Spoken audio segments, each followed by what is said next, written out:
Good morning. My name is Aisha Chugtai, and I'm the chair of the Budget Committee. I'm going to call to order our adjourned meeting for Thursday, October 16th, 2025. Before we begin the meeting, I want to offer a friendly reminder to all members, staff, and the public that these meetings are broadcast live to enable greater public participation. These broadcasts include real-time captioning as a further method to increase the accessibility of our proceedings to the community. Therefore, all speakers need to be mindful of the rate of their speech so that our captioners can fully capture and transcribe all comments for the broadcast. We ask all speakers to moderate the speed and clarity of their comments. At this time, I'll ask the clerk to call the roll so we can verify the presence of a quorum.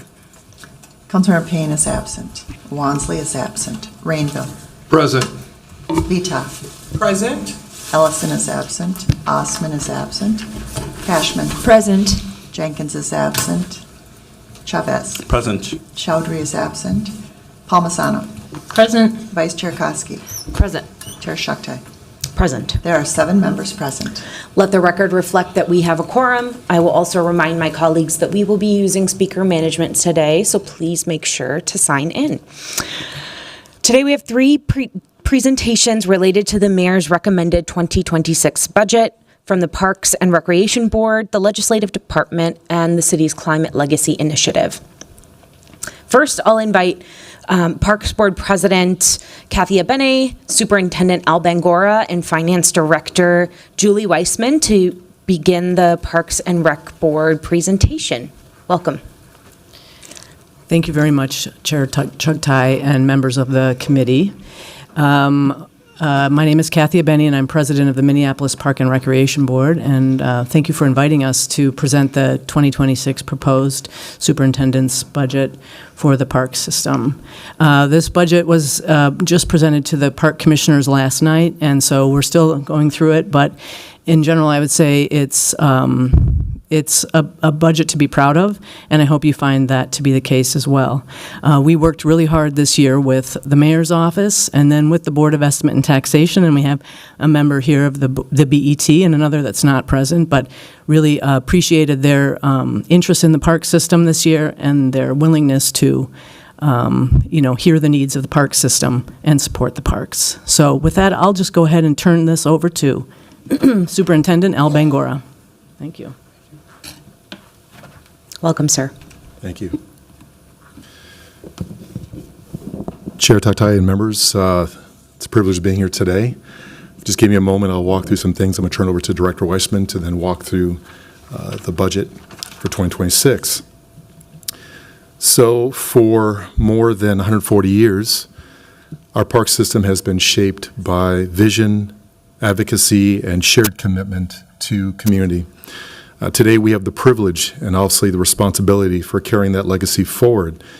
As stewards of our parks, the choices we make now, where we invest, what we protect, and how we prioritize will define the future of our parks, our environment, and our city. This year we celebrate several major milestones.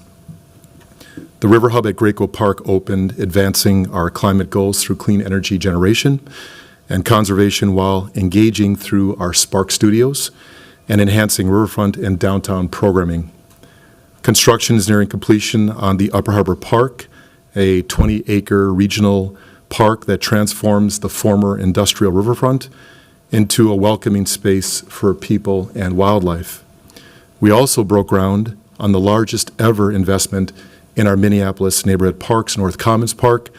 It's a bold, forward-looking project grounded in the community's rich history. Each of these transformative projects is located in a historically underserved area and made possible through strategic directions and investments and strong partnerships. They reflect our ongoing commitment to providing world-class parks and facilities that enrich lives. Minneapolis parks are essential to what makes our city a great place to live, work, play, and visit. With that comes a shared expectation that our parks are for everyone. They're well cared for, and they will endure for generations to come. Balancing adding amenities for areas of the city that are growing and the underserved or underserved with taking care of what we have was the hardest part of this year's budget development and will be our challenge for the next several years to come. I am obviously very and continuously inspired by the dedication of our MPRB staff who understand the challenges and whose work brings the mission, vision, values, and life every single day in their work. It really is truly an honor to work alongside such talented and passionate team as the superintendent of the Minneapolis Park and Recreation Board. The recommended budget supports the final year of implementation of our 2023 to 2026 strategic directions, which advances the goals outlined in our Parks for All, the MPRB Comprehensive Plan from 2021 to 2036. Since 2022, commissioners and staff have worked with focus and determination to ensure the park system's long-term environmental and financial sustainability.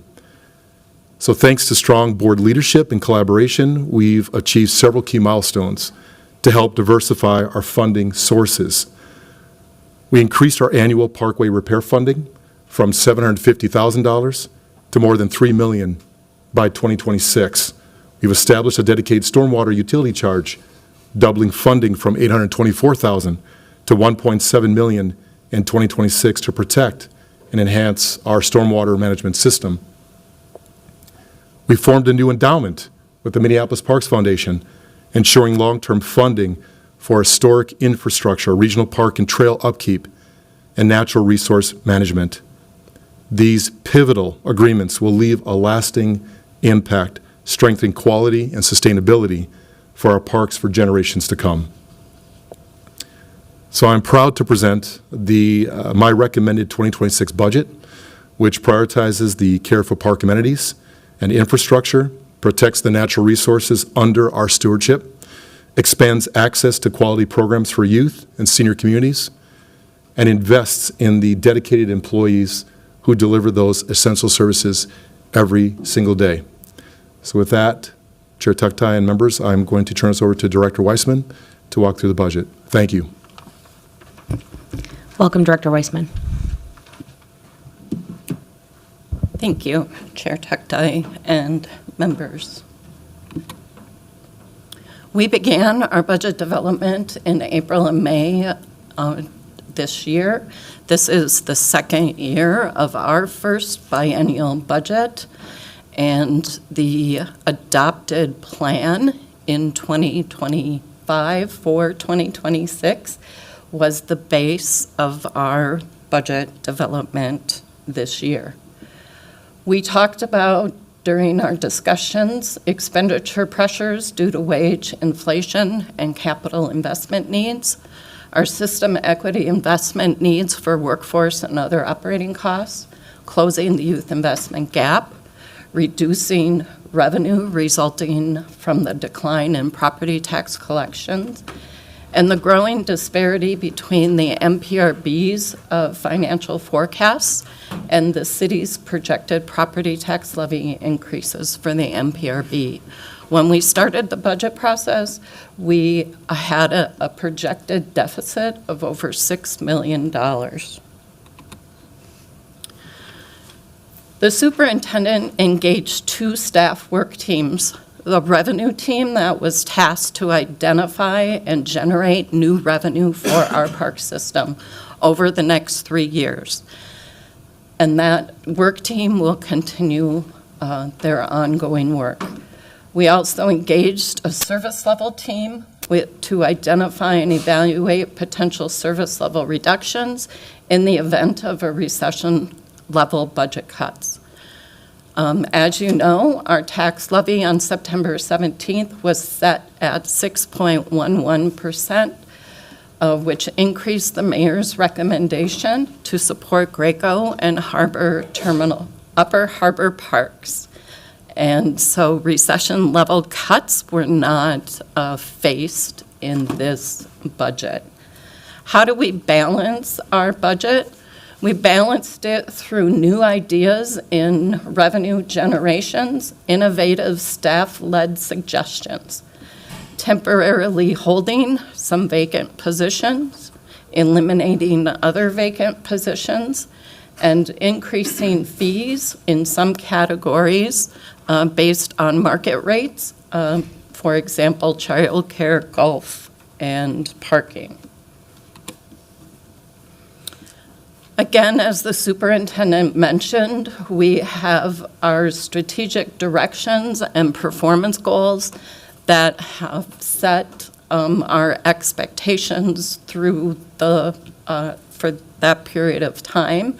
So the Act Boldly for Our Climate Future, the reduction of carbon footprint, we reached that performance goal with the opening of Graco Park as a zero carbon building, as well as our participation in the XL Solar for our electricity.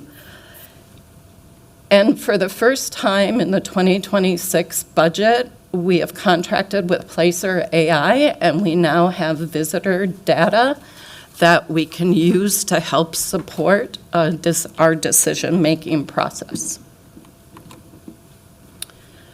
Our strategic direction B, cultivate a community's place and honor in cultural traditions. This budget continues our work with the MPRB Indigenous Action Plan and our work with Dakota leadership over the modifications and additions to some significant policies, including the tobacco and cannabis policy, as well as our naming policy. For implementing equality youth and generational programs, we are building on the success of the citywide youth discount programming model and expanding it in the summer of 2026 to youth sports and senior programs. Our youth investment, this budget still holds 3 youth program specialist positions vacant until we reach our full property tax allocation in 2027.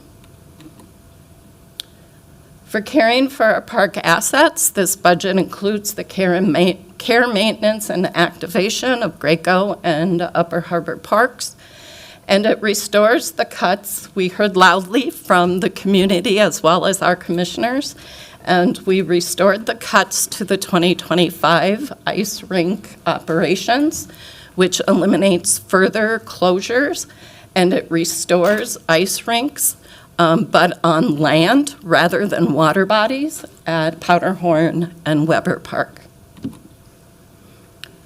For stewarding our natural resources, we are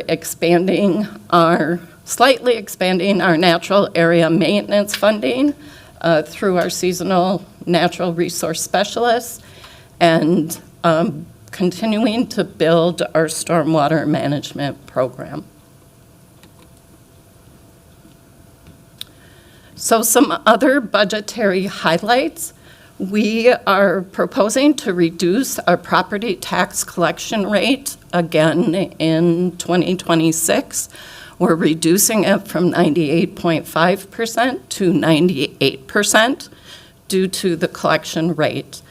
The Park Board's budget in the general fund is more dependent on property taxes, and we need to leave room within our budget. We have not added to our general fund balance since 2020 because of the recovery from COVID as well as the reduction in property taxes. So we need to adjust and make some room in our budget. We're adding a sponsorship program. This is something that came out of the revenue team and is one of the things that they believe could generate the most revenue for the park system. We are adding some leave management coordination due to the implementation of the Minnesota Paid State and Family Medical Leave Program. We're eliminating Rec Plus at 40th Street Park in the mornings and Key Waden due to low enrollment. Youth at those locations will be offered enrollment at other suitable sites. We're adding a mobile beer garden concept that will travel weekly to the neighborhood park locations. That came out of the revenue team. It will be designed similar to Parks on Tap in Philadelphia, and there's a few other park systems that offer that amenity. We're adding paid parking at Neiman Sports Complex and increasing event parking to support the general fund, expanding sand volleyball at East River Flats, and adding youth athletic development camps. So now I'll get into the budget itself. Our budget documents and everything that we have provided to our board is available on our public website at minneapolisparks.org/budget.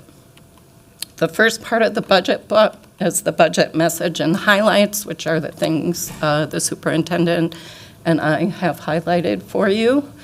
The highlight section is where you'll find the very detailed changes that have happened in each fund and within each division and department. Our strategic performance goals is the next section, and you can see detailed information of the movement and the tracking through the budget process on those performance goals. The background information, the park commissioners have new districts in 2026, so this chart shows the old commissioner districts with the highlighted areas and then the new commissioner districts with the dark red line to show the comparison. Property taxes. We are 17.4% of the total city tax. That's slightly lower than 2025, as our property tax levy increase was 6.1% this year. For local government aid hasn't increased since 2024. I highlighted that with our board. It's really important as we work with our lobbyists and the legislature that they consider increasing local government aid to keep pace with inflation. By not increasing local government aid, it makes us more reliant on property taxes. In our general fund, we had a 6.11% property tax levy increase, but because we reduced our property tax collection rate, that's why our increase in taxes is 5.6%.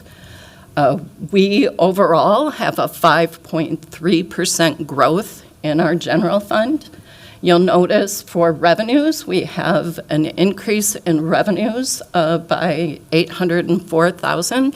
That's directly related to the work of the revenue team, and also a response. We really truly want to reduce the reliance on property taxes in the general fund, and we're going to be working hard to do that.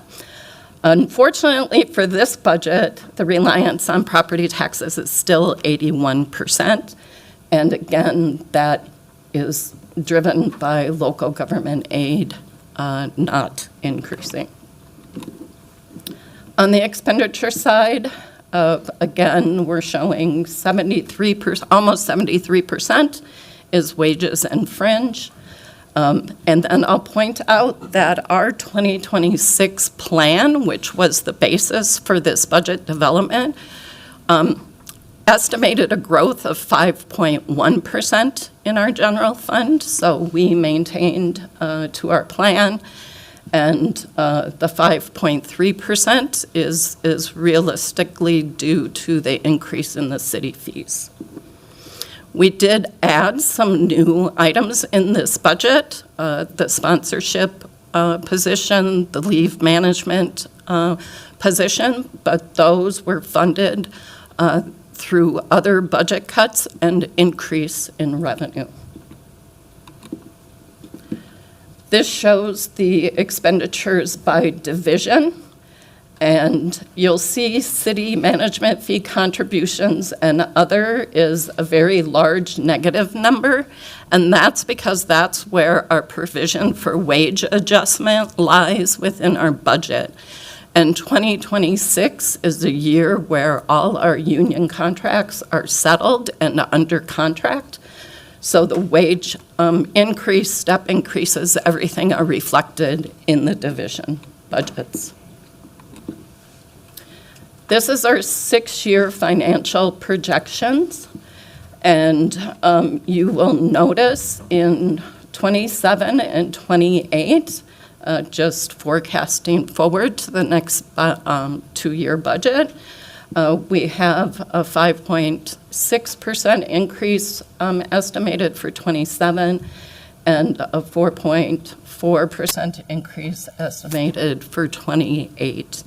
And the drivers of that is the system equity investment, workforce needs, workforce and other operating cost needs coming forward.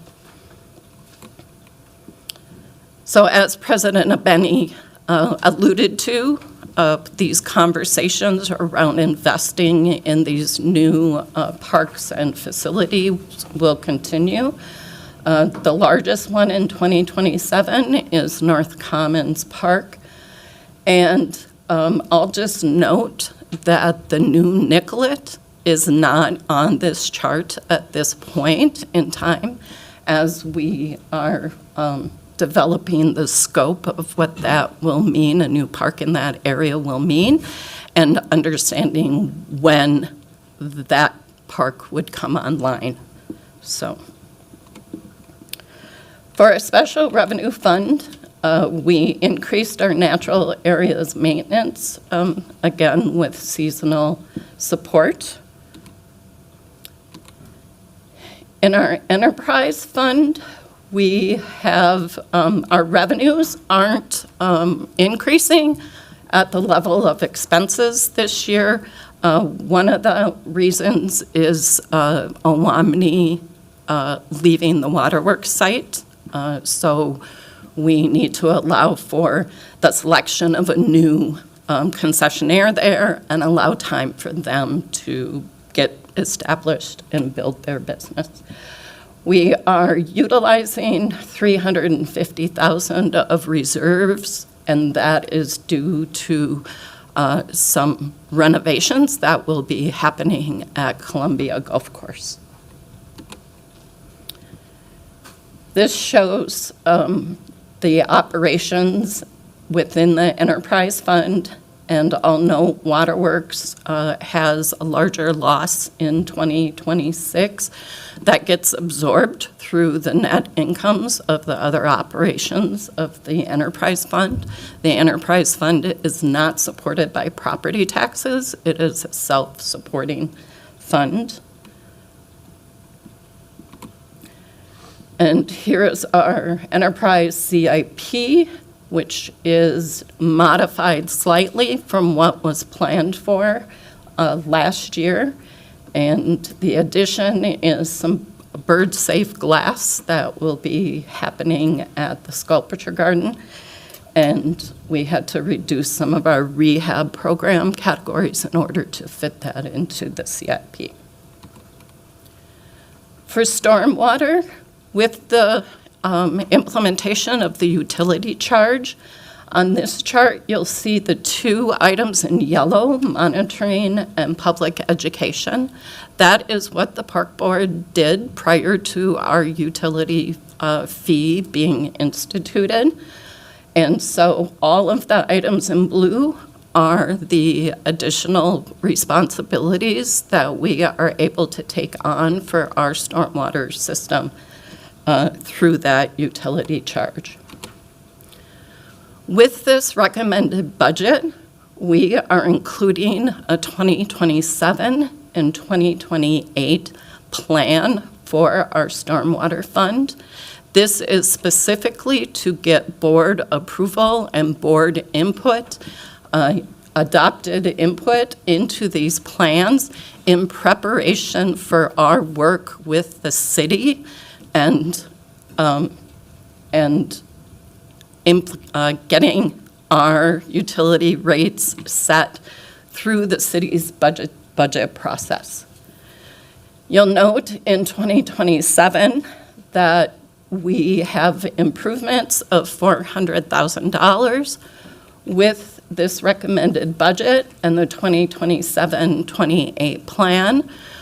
We are recommending our first stormwater capital improvement program, and we will be working directly with City Public Works on the process for establishing that. Internal services funds, we have our equipment operations, IT operations, and our self-insurance fund.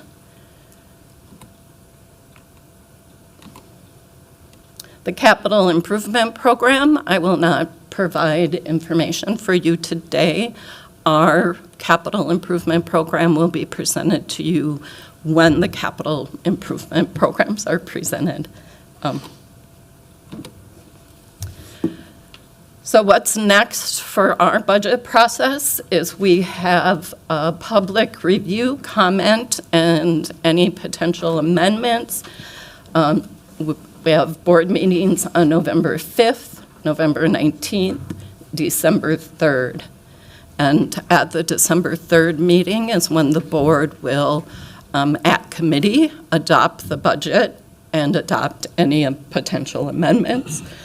And then we move to City Hall on December 9th to adopt the budget.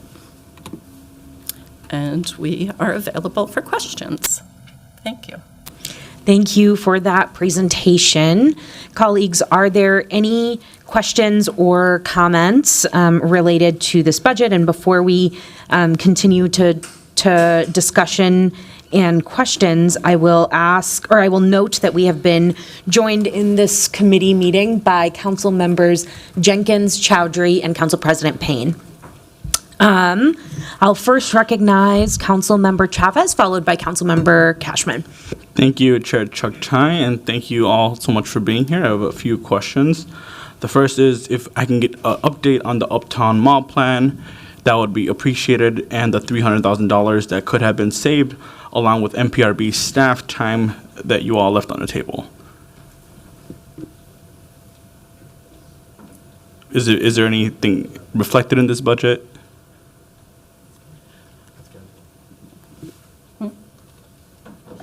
Sorry, I apologize.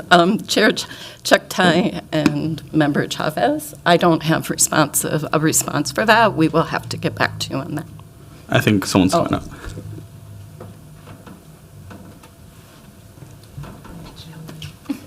And if we can first have you introduce yourself. Yeah, Jennifer Ringel, Deputy Superintendent, Minneapolis Park Board. That is actually part of our capital program, so that would be more of a discussion when the capital discussion happens. I just wanted to say that that wouldn't fit into the operating part of it. And then, Chair Chuck, do you know when that's going to come before this body? So the capital budget will be presented to this body on Monday, October 27th at 10 a.m. Great. So I will ask that question again, and in preparation, I would hope to get a response. Yes, hopefully folks will come prepared to respond to your question.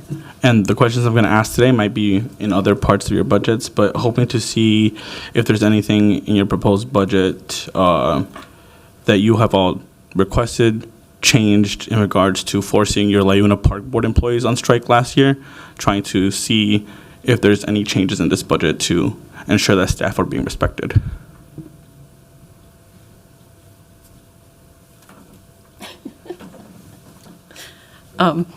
Chair Tuktai and Member Chavez, I'll first start that this budget supports fully all of the negotiated and approved contracts.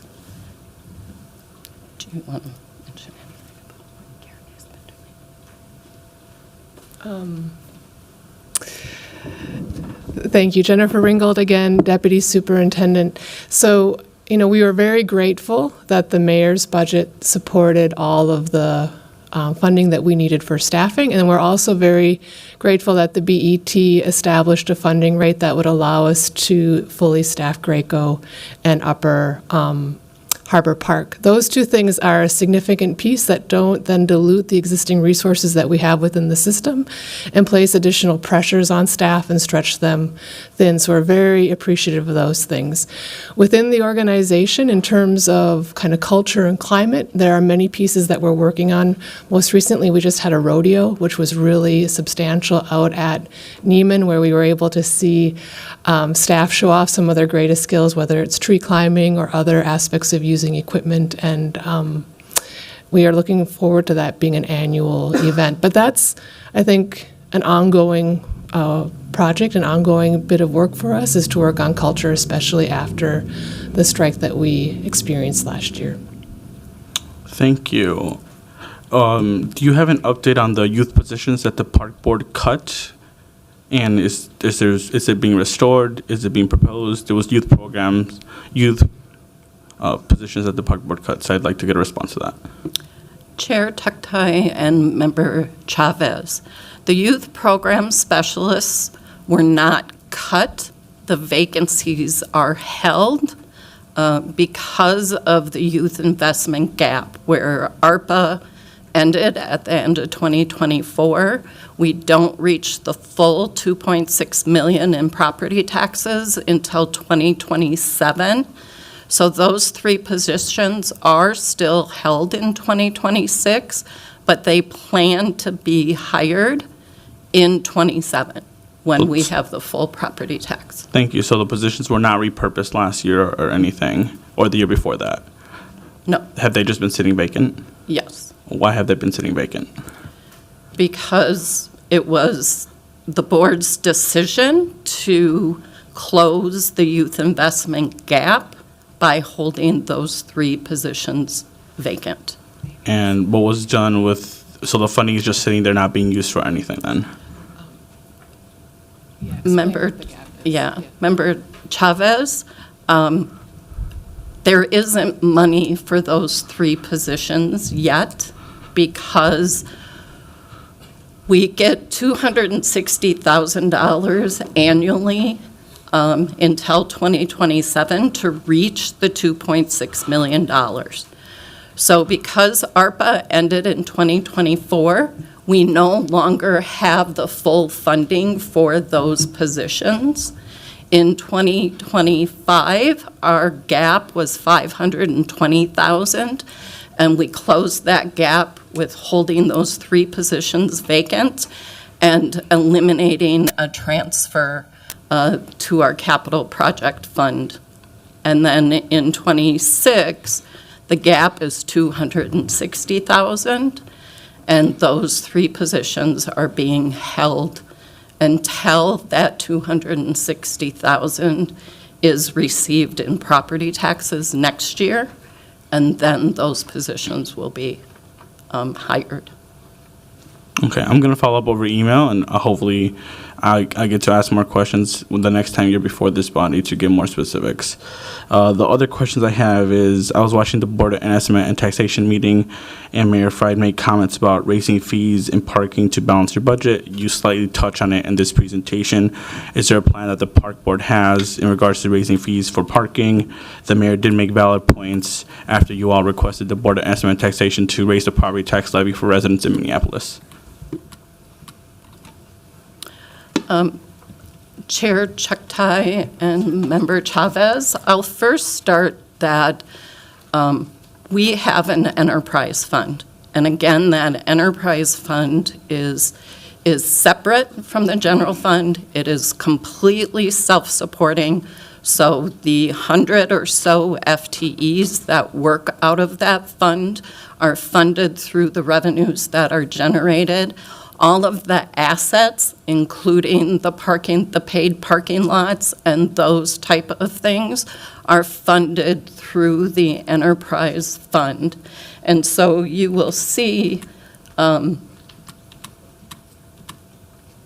this chart that our parking operations generate $2.6 million annually, but that is in the enterprise fund, and it supports the activities in the enterprise fund.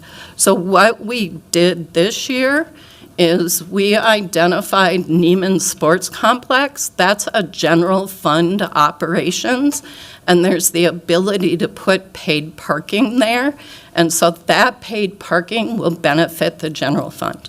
We also made the decision to increase the amount of event parking that we charge throughout our system when there are events, and transfer those dollars out of the enterprise fund into the general fund to support general fund operations. So in our rate model and our schedule for parking, it's similar to the city where there's multiple levels of fees that can be charged, and they can be automatically adjusted based on usage. Thank you. And the reason I'm asking is because on slide 4, you discussed balancing your budget, and one of those ways is you mentioned parking. Yes. So I'd like to Yep. get a more specific plan on what that is, and then a response to the mayor's question. So if we can write that down for a follow-up, that would be great.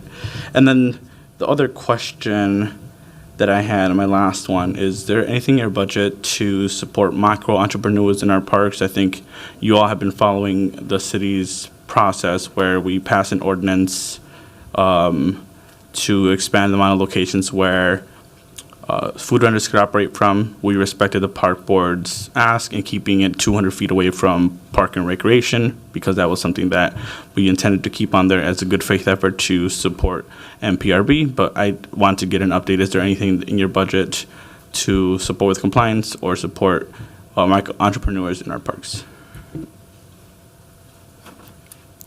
Member Chavez, Chair Chugtai, thank you for that question. And I know this has been a big project. Both the city and the park board have focused on this for quite a while in terms of how to work with vendors and how to bring that into both, I think, the city and into the parks. My understanding, and I apologize, I'm not fully aware of all of the actions that the city has taken, but my understanding is that the city has progressed and has a way for vendors to become licensed at this point, which has been one of the key pieces for us in order to be able to then provide locations and provide aspect. We have had the mechanisms in place for individuals to be able to get permits. They just needed the proper licensing. So we will just be be able to enact that work at this point. Thank you. So we'll follow up with all that then. That is it. Thank you. Next, I will recognize Councilmember Cashman, followed by Councilmember Rainville. Thank you, Madam Chair, and thank you, Ms. Weisman, for the presentation. Just a couple things that Ward 7 residents really care about in terms of the park board. I wanted to ask about ice rinks as well as tree planting. So I heard you mention that you have restored funding for the ice rinks at Weber Park and Powderhorn Park. I assume that those are like in addition to the other ice rinks in the city, but could you tell me the status of the Lake of the Isles ice rink in the 2026 budget? Chair Chugtai and Councilmember Cashman, ice rink operations are fully funded within the recommended 2026 budget, and we've also had that conversation, so they will open. The season starts in 25 and carries over into 2026. So the only two ice rinks that were closed in 2025 were Powderhorn Park and Weber.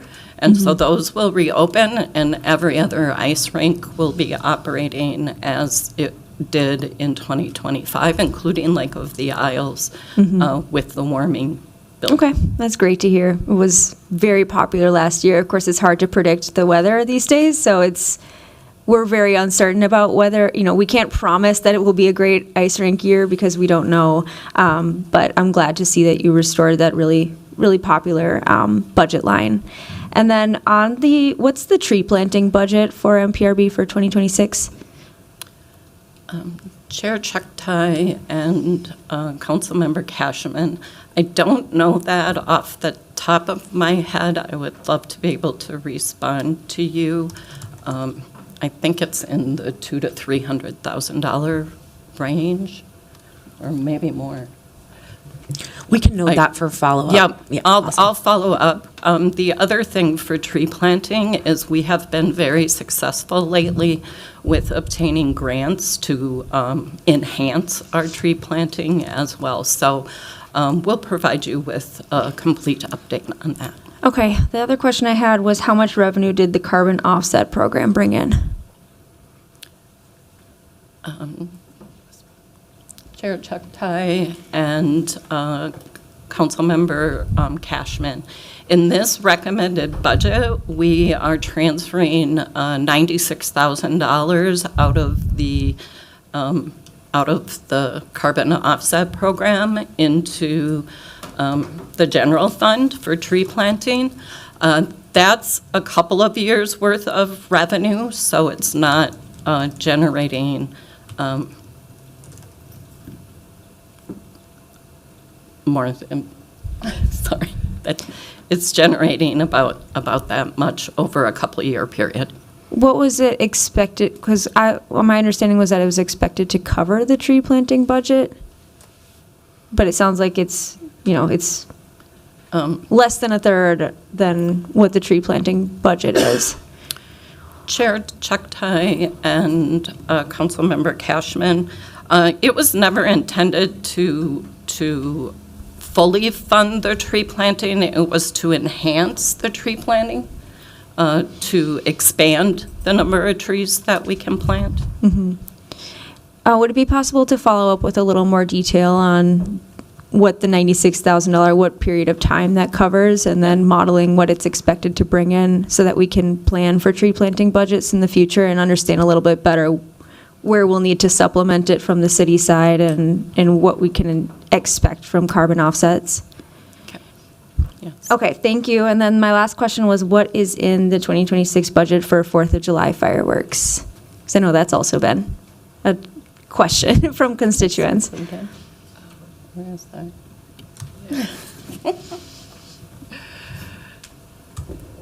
Chair Chuktai, Councilmember Cashman. So our 4th of July event usually is in about the $20,000 to $25,000 range. And that is in part funded, funds the fireworks themselves and some of the other staffing. And we're increasingly looking for that event to be an event that also covers its own costs through whether it is the vendors who are there and a percent of that vending or other types of activities that we can generate revenue on. But in general, the length of obviously the fireworks show is a great determinant on how much it costs, and we're usually at a couple of thousand per minute. So that's usually how we think about that. Okay, that's good to know. Yeah, I'm personally not a huge fireworks fan, given the pollution aspects, the noise pollution, air pollution, all the other environmental impacts, but, that's the decision for the park board to make on the length of time and how much you fund that. Chair Chuktai and Councilmember Cashman, you might remember we tried a laser show not Yeah. too many years ago, and there's other ideas that we do consider over time. We have yet to find one that is as popular with the community as that, but we do continue to look for other options. Okay, thank you. That's all the questions I had, Madam Chair. Thank you. And then finally, I'll recognize Councilmember Rainville. Thank you, Chair. I want to start out with a compliment, and I do have one question. So I just want to thank all the staff who participated in this budget. I see that you're facing the reality of less revenue coming in and the burden that property taxes have on our residents. So thank you for that. And in particular, the emphasis and strategy be on public safety. We all know that there's been some issues in the parks, and I want to call out in particular the Commons Park, how you've really done a good job over there. That was very problematic 3-4 summers ago, and now with the programming there and the great staff, that's really kind of a shining example of what can be done. So thank you for that. The question I have is, in one of your slides, you talked about researching the visitor modes of public access in order to set a baseline. I'm just curious, could you expand on that a little bit? It's a very mysterious statement. Chair Chugtai, Councilmember Rainville. So this is something that I'm guessing the city might be using, or at least contemplating using in different ways as well. And this, there are different programs that you can basically get subscriptions to, and it allows you to access cell phone data to get an understanding of how many individuals are coming to particular locations. And depending on kind of the level of detail within those individual users, you can also get a sense of, are they arriving by foot? Are they arriving by bus? Are they coming by vehicle? What are the modes by which they are attending? We just saw a fantastic presentation from Meet Minneapolis, which helped us understand how Meet Minneapolis is using this data and gives us a great sense of how visited parks are as well. So they're using a different product, but there are products that are coming into, I think, data analytics from multiple agencies at this point. Great, thank you very much. That's it. Wonderful, thank you. And then I'll recognize Councilmember Vita. Thank you, Chair. I just wanted to quickly say thank you all so much for the presentation and the commitment to North Commons Park. It's looking really good over there. I just check it out every now and then. I appreciate the commitment you have to the community on this park. I know you've experienced lots of cuts and setbacks trying to get this park up and built and ready for community, and just want you to know that you are greatly appreciated. The community is excited about it. People are talking about the future of North Commons Park and how we welcome others from around the state and visitors from all over to this space. It's going to be a world-class park, and we are so happy to have it in North Minneapolis. Thank you. Thank you. I'm not seeing any further questions or discussion. Is there anything you wanted to just share to wrap up? I saw some.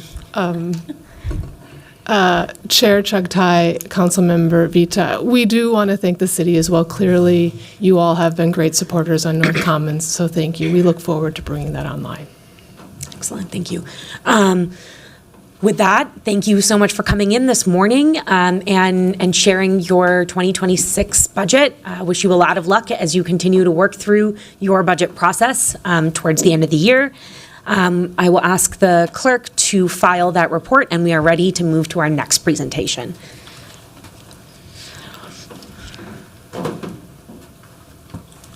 All right, our next presentation is from the Legislative Department. I will invite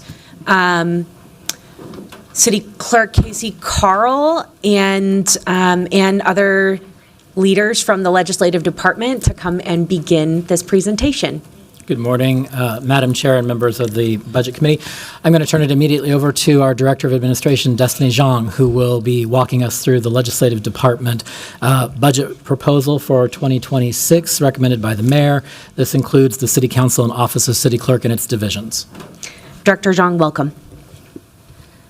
Good morning, Chair Chugtai and members of the committee. Again, my name is Destiny Zhang. I have the pleasure of serving as the Director of Administration for the Office of City Clerk. Today, I will be presenting on the 2026 Mayor's recommended budget for the offices of City Council and City Clerk. Following my presentation, Robert Timmerman, City Auditor, will present on the Office of City Auditor. First, we'll start out with an overview of the Legislative Department. In accordance to City Charter, the Legislative Department is a separate department of the Minneapolis municipal government under the general oversight of the City Council. The department encompasses the City Council and the offices of City Clerk and City Auditor, and its purpose is to provide institutional support for the Council's official legislative, policymaking, and oversight functions. This slide shows the current organizational structure of the Legislative Department. For the Office of City Auditor, it highlights the 3 distinct units that make up the audit program, along with FTE counts. FTE counts reflect both the 10 FTEs included in the Mayor's proposed budget and the restoration of the 2 FTEs that are excluded. The City Auditor will provide more detail on this later in his presentation. On the Office of City Clerk side, the Legislative Support and Operations team are displayed as separate divisions. However, they will be referred to collectively as Legislative Support and Operations Division for the purpose of budget. This chart represents the expense trend for the Legislative Department against the 2026 recommended budget. Between 2025 and 2026, you'll see that salaries and wages have increased. This is due to the FTE increase and reclassification of several positions within the Office of City Clerk. Contractual services has increased as well to reflect the 2026 gubernatorial election funding. With that overview of the Legislative Department, we'll now take a closer look at the City Office of City Clerk. City Council. The mission of City Council, together with the mayor, enacts local laws to govern the community and public policies to direct and oversee the city government. Oversees and evaluates the performance of the administration, has control of city property and finances, and represents the needs, priorities, and interests of the wards that constitute the city of Minneapolis. The overall budget is decreasing slightly by $5,804, which is a 0.01% reduction. Decrease is driven by decreasing fringe costs that are offsetting growth in salaries and internal service charges. There are no changes to the council's budgeted FTEs for 2026 and remains at 41 FTEs. The City Council had a great term. As of October 6, 2025, as a council, you completed a total of 2,529 official acts. This includes 769 resolutions, passed 89 ordinances, and acted on 1,671 items. Great job. The mayor's recommendation included an enterprise reduction for food and beverage. This includes $2,000 in council's operating budget for food and beverage. Next, we'll shift our focus to the Office of City Clerk. The org chart shows the Office of City Clerk and FTE count by divisions. The Office of City Clerk has a total of 70 FTEs. As required by city ordinance, the Office of City Clerk is responsible for managing the legislative processes and the day-to-day affairs of the City Council, serving as the official repository for all council journals, records, files, and legal instruments. Our shared purpose is simple and powerful. Together, we enable informed decision-making for community governance. And through our service, an accessible and accountable system of local government is achieved. In everything we do, we are guided by our core values, providing information that is accurate, relevant, and timely to support effective decision-making and public trust. On this chart, you'll see the budget by program over the last 3 years.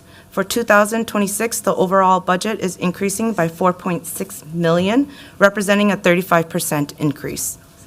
This includes the increase in one-time funding for election and voter services, as well as the increase due to the transfer of the Legislative Research and Oversight Division from the Office of City Auditor. Bless you. The total budgeted FTE count for the Office of City Clerk reflects a net increase of 15 FTEs in the 2026 mayor's recommended budget. This confirms council's transfer of 10 FTEs from the Office of City Auditor to establish the Legislative Research and Oversight Division, along with including 5 FTEs added administratively. We currently have 4 vacancies, 2 of which are developing the JAQs for. We also have the Manager Outreach and Constituent Services position. HR has completed the job analysis. Once HR has finalized this position, we will start the hiring process. It is our goal to start the hiring process immediately, which I expect will happen by the end of this month or early November. And the Manager Budget and Fiscal Advisor position within the Legislative Research and Oversight Division. This position is currently posted and accepting applications. Next, we'll dive into the programs within the Office of City Clerk. Starting with the Elections and Voter Services Division, this is the current organizational org chart of the Elections Division. The Election and Voter Services Division plays a vital role in Minneapolis by managing all local elections with fairness, security, and efficiency. This division ensures voters can easily register and maintain accurate records, provides equitable access to voting, and leads outreach efforts to promote informed participation in our democracy. Their work centers on 4 key goals. 1, ensuring voters are election ready. 2, voters have equitable and impartial access to the ballot box. 3, the city is prepared and ready to conduct elections whenever required. And 4, making certain every ballot is accurately counted. We'll see their program budget for 2026 has an increase of $1.8 million.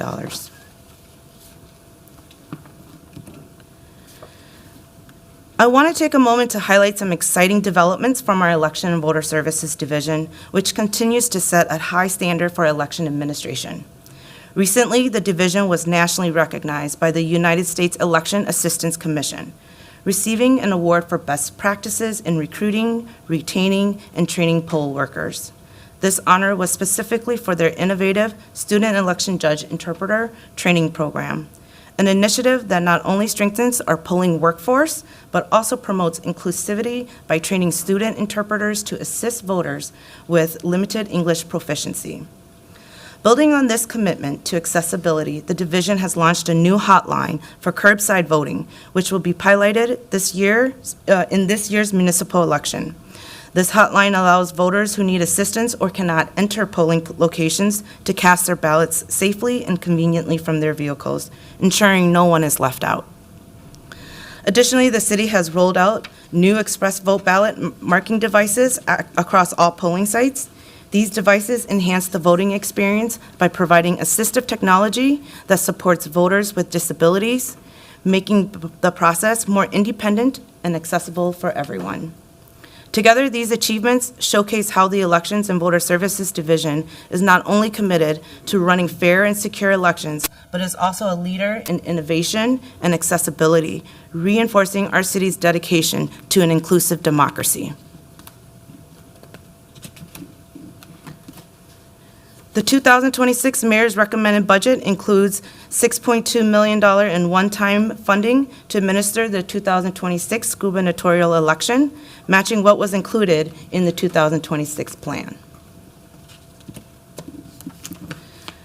Next, we'll dive into our Information Governance Division. Here, you'll see their current organizational structure. The Information Governance Division is responsible putting in place the controls that manage the city's records and data.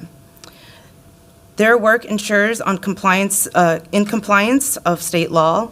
Their work is centered around effective controls for managing information and the city being open by design. You'll see the budget program has increased by about $366,000.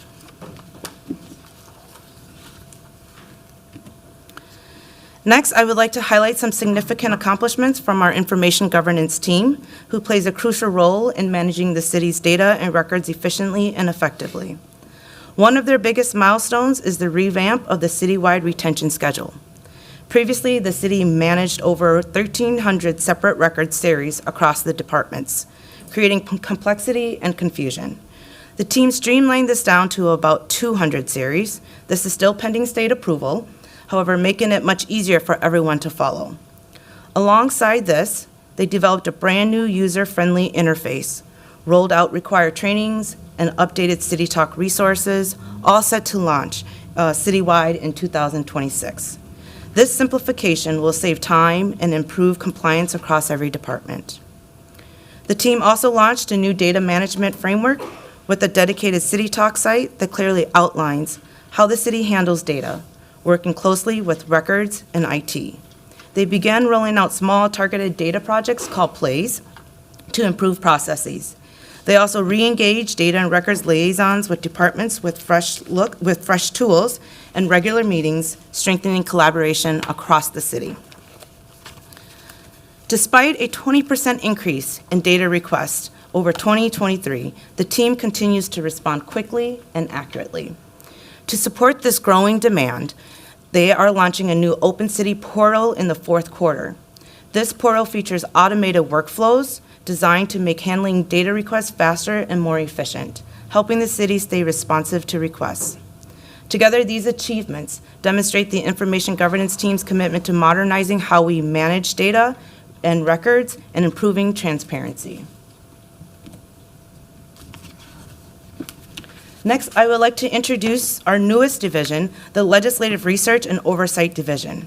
This division was established by transferring the Policy and Research team and the Oversight and Evaluation team from the Office of City Auditor. Here is the division's current structure. As a part of this transition and realignment of responsibilities, positions within the divisions are under review to ensure they align with its focus on research and oversight.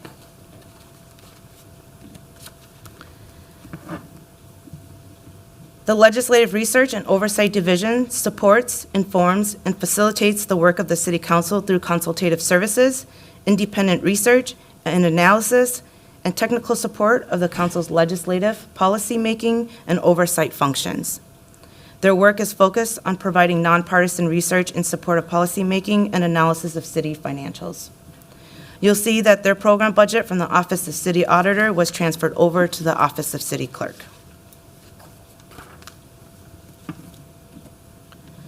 I am proud to share the impactful work of the Legislative Research and Oversight Division, which continues to strengthen how the city approaches research, public engagement, and internal growth. On the research front, the team has completed 17 detailed reports, including several large-scale, multi-phase projects that have informed key policy decisions. Notably, they hosted the city's first report-driven public policy study session, marking a new way to directly connect research with policymaking. They also participated in their first community presentation of report findings to an appointed board and commission, helping to bring transparency into the process.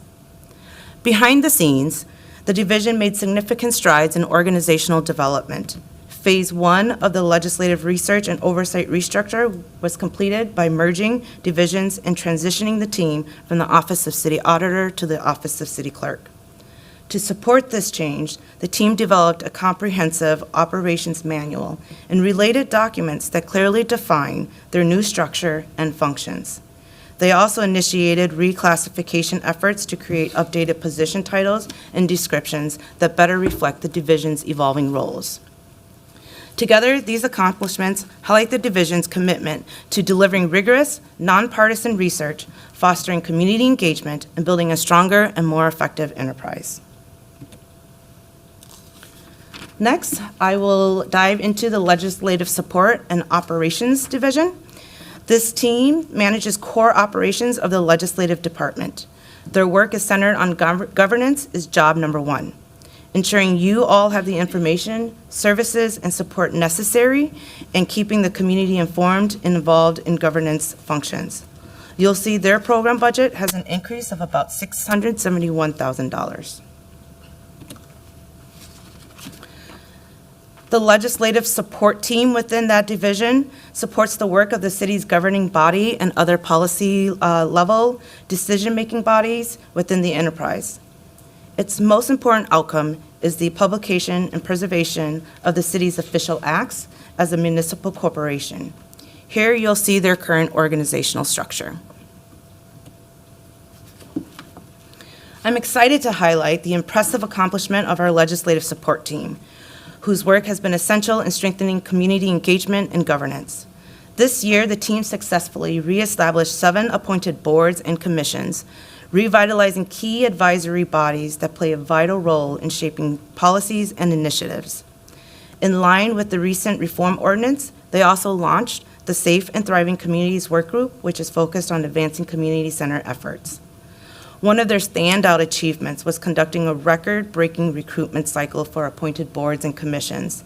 They processed over 400 applications, making this one of the largest and most competitive recruitment efforts in recent history, demonstrating the strong community interest and participation. Together, these efforts showcase the legislative supports team's dedication to fostering inclusive, effective, and responsive local governance. Moving along to the Legislative Operations team, they manage the day-to-day operations of the Legislative Department and delivers a variety of delegated services. As the organizational hub of the department, its most important function is to enable all divisions to achieve their stated goals. Here you'll see their current organizational structure.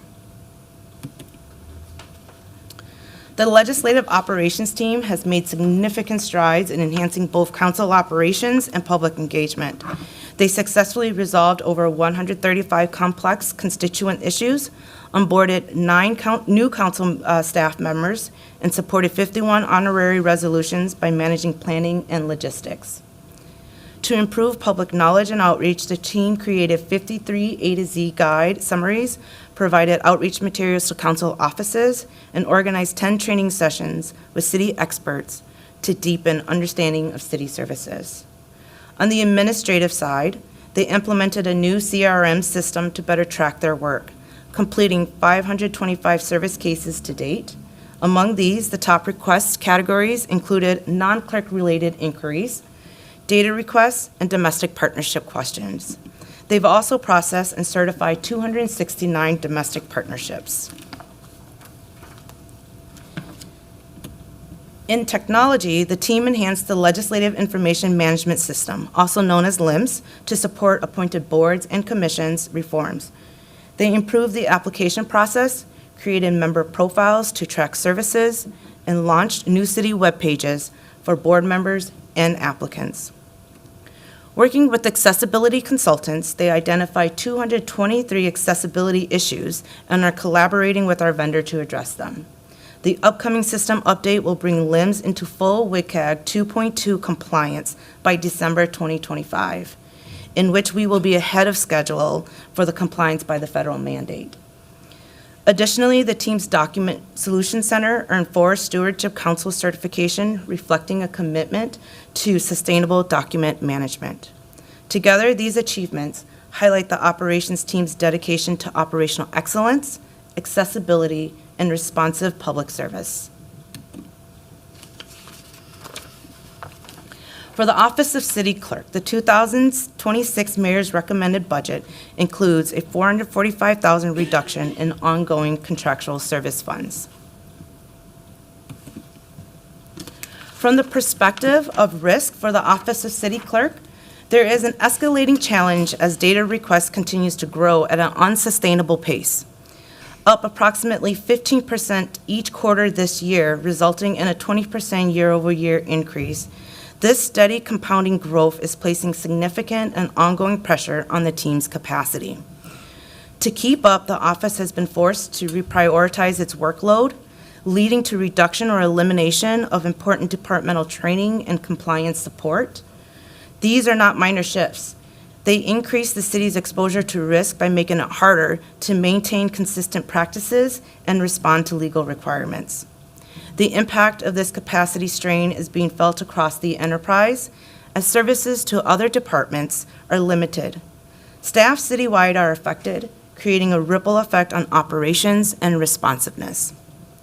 Adding even more complexity is the body-worn camera data in the continued partnership with the Minneapolis Police Department. The addition of body-worn camera footage, multimedia data, and device management has introduced a new stream of labor-intensive requests, further accelerating data volume and workload. Without intervention, whether through additional staffing, improved tools, or process redesign, the office risks being overwhelmed. Continued growth in data requests threatens to erode the city's ability to provide timely, transparent, and legally compliant responses, ultimately impacting public trust and effective governance.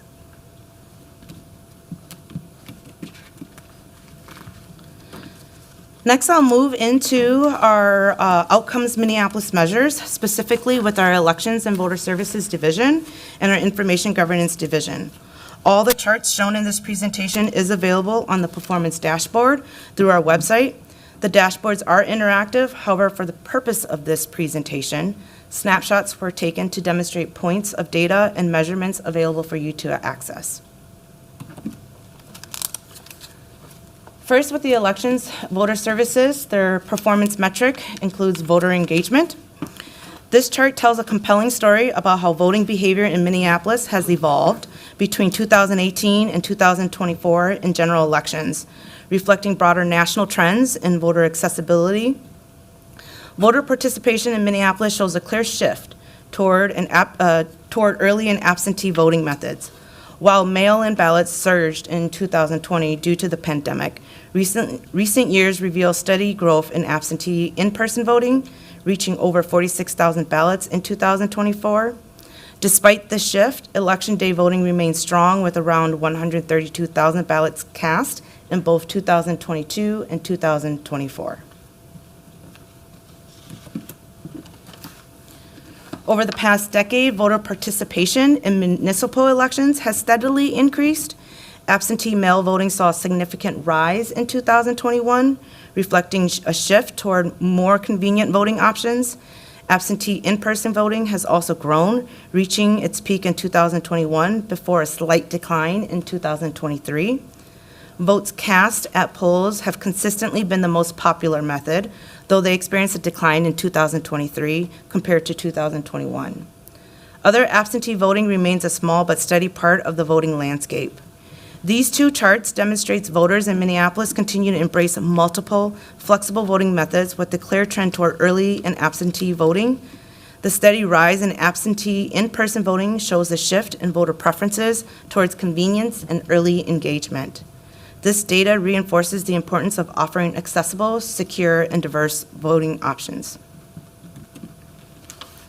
The second performance metrics for elections and voter services is access equity. This map highlights Minneapolis' commitment to making voting accessible and convenient for all residents.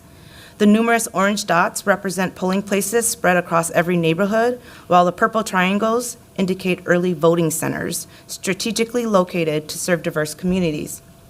The varying shades of blue reflect population density, showing that voting locations are thoughtfully distributed to meet the needs of both densely and sparsely populated areas. This comprehensive approach helps remove barriers to participation, ensuring that every voter has easy access to polling sites and early voting options. This next map displays polling places and early vote centers overlaid on an income map of Minneapolis neighborhoods. The shaded areas represent varying income ranges, showing how voting locations are distributed across communities with different economic profiles. This demonstrates the intentional data-informed equity planning, showing Minneapolis's proactive approach to ensuring that residents, regardless of income or neighborhood, has fair and convenient access to the ballot box. The third performance metric for elections and voter services is results accuracy. This graph highlights 4 years of 100% election accuracy. From 2020 through 2024, this demonstrates that ballots were counted correctly and verified without error. It is important to note there is a manual review of randomly chosen precincts to check the accuracy of tabulation equipment. This independent verification has confirmed 100% accuracy over 4 consecutive election cycles. The consistent 100% accuracy not only reflects the rigor of Minneapolis election administration, but also reinforces faith in the city's democratic system. With this snapshot, it shows a strong civic participation and transparent election reporting in Minneapolis. Specifically here for the 2024 general election, the map at the center shows voter turnout. In the dashboard, you can filter this by precincts, illustrating how participation varied across neighborhoods. The shades of blue visually communicate difference in turnout, with darker areas showing higher engagement. On the left, the statistics provide a clear snapshot of the city's election results. One citywide voter turnout was 78.1%, a strong indicator of engaged voters. Total votes cast, 219,417, with the chart breaking it out by early absentee votes and election day votes. Again, this underscores the growing role of early and absentee voting, reflecting how voters are using flexible options to make their voices heard. The trend chart from 2004 to 2024 shows that voter turnout in Minneapolis has remained consistently high, demonstrating sustained civic commitment over the 2 decades. Next, we'll highlight data from our Information Governance Division. This chart focuses on outdated records destruction tracking, an essential part of government transparency and information stewardship. The chart shows how many departments were contacted and how many had boxes eligible for destruction. These are the dates between 2020 and 2024. You'll see here that 2020 marked a steady start to the process of old records being disposed of securely. 2021 through 2023, activity slowed down, reflecting the lingering effects of COVID-19 pandemic, which disrupted many in-person administrative tasks. Then in 2024, the numbers rebounded, showing a return to normal operations and renewed focus. Similarly, this chart shows the actual number of boxes containing records sent for departments to review for destruction eligibility. It is anticipated that for 2025, we will have approximately 600 boxes eligible for destruction.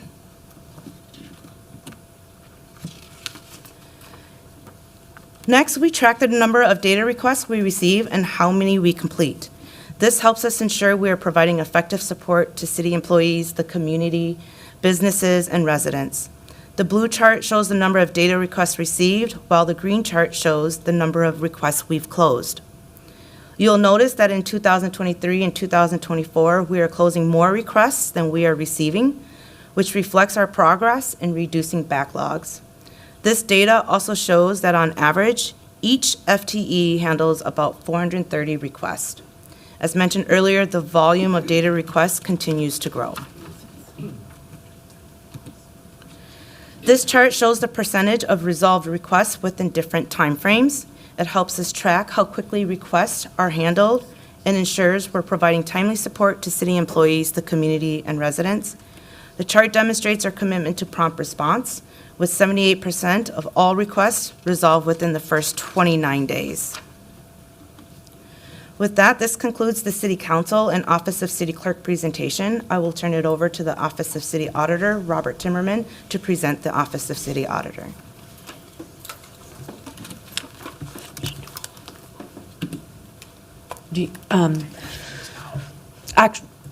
Actually, I think we're going to pause here and we're going to take some questions for the legislative department for the Office of City Clerk and City Council first, and then we'll transition to the City Auditor's presentation. Colleagues, are there any questions related to Director Zhang's presentation?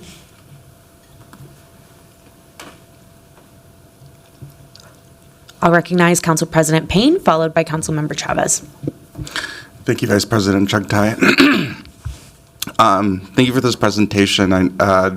One big thing that has been a theme of this term has been really bolstering the legislative department. With the new government structure, a lot of the early focus was on the administration. Obviously, the administration houses, the largest capacity of our government, but I'm glad to see the focus on our legislative department this term. That's just more of a statement. My question is actually related to elections. We are all, I think, very concerned about free and fair elections in this moment, and I know that Dominion has been recently acquired by somebody that has some alignment with the Trump administration. Do we have any insights into that acquisition and what its impact might be on next year's election?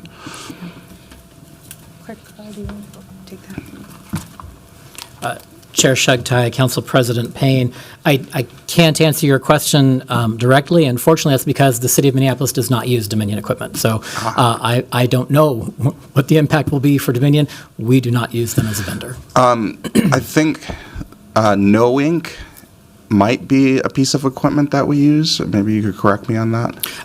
I don't recall, Council President, off the top of my head. I'm happy to have our elections director give you more information about the equipment that we do use, and including the new equipment we're rolling out this year to increase service and processes within the polling places. But I want to be very clear, we are not a Dominion community. Okay, that might be worth a follow-up because I think the broader community is very invested in free and fair elections, and anything that we can provide as far as equipment and our controls around that equipment to ensure our accuracy, I think, is something that has really high importance in this moment. Absolutely, and through the council, through the chair, I would just add, Ms. Zhang did highlight some of those things, but in terms of security of our elections, I would reiterate what I know all of you know, but for those who are watching, before every election, every single piece of our equipment is tested. We actually test it twice. We're required by state law to test it once. So we do a preliminary test to make sure internally that we know that every tabulator is going to count the ballots the way they're supposed to, because we have a preset marked series of ballots, and we feed it through every piece of equipment to make sure that the results are exactly what they should be. And then we do it again, and that second test, the logic and accuracy test, is open to the public. The media comes regularly. We, I don't know the right word, show it on our website. We have a camera. Somebody will help me fill that in. But we broadcast that process as well, so that anyone who's interested in watching us test that equipment, certify the equipment, its accuracy, that it's reading the ballots as correctly, is all done in advance. And then after the election, as mentioned, there is a randomized poll of ballot results from precincts across the city, and we hand tabulate those to make sure that those machines are actually doing exactly what we said before we conducted the election. So there is a series in Minnesota of security tests and procedures that we follow rigorously, and I'm happy to get you more information about our equipment and those things. Thank you. Thank you. Next, I'll recognize Councilmember Chavez, followed by Councilmember Chowdhury. Thank you, Chair Chuck Tai. Reading through the achievements when it comes to outreach and constituent services, administrative support, information technology, it's very clear that we have some of the hardest working city employees working in the clerk's office. So I just want to at least start with that.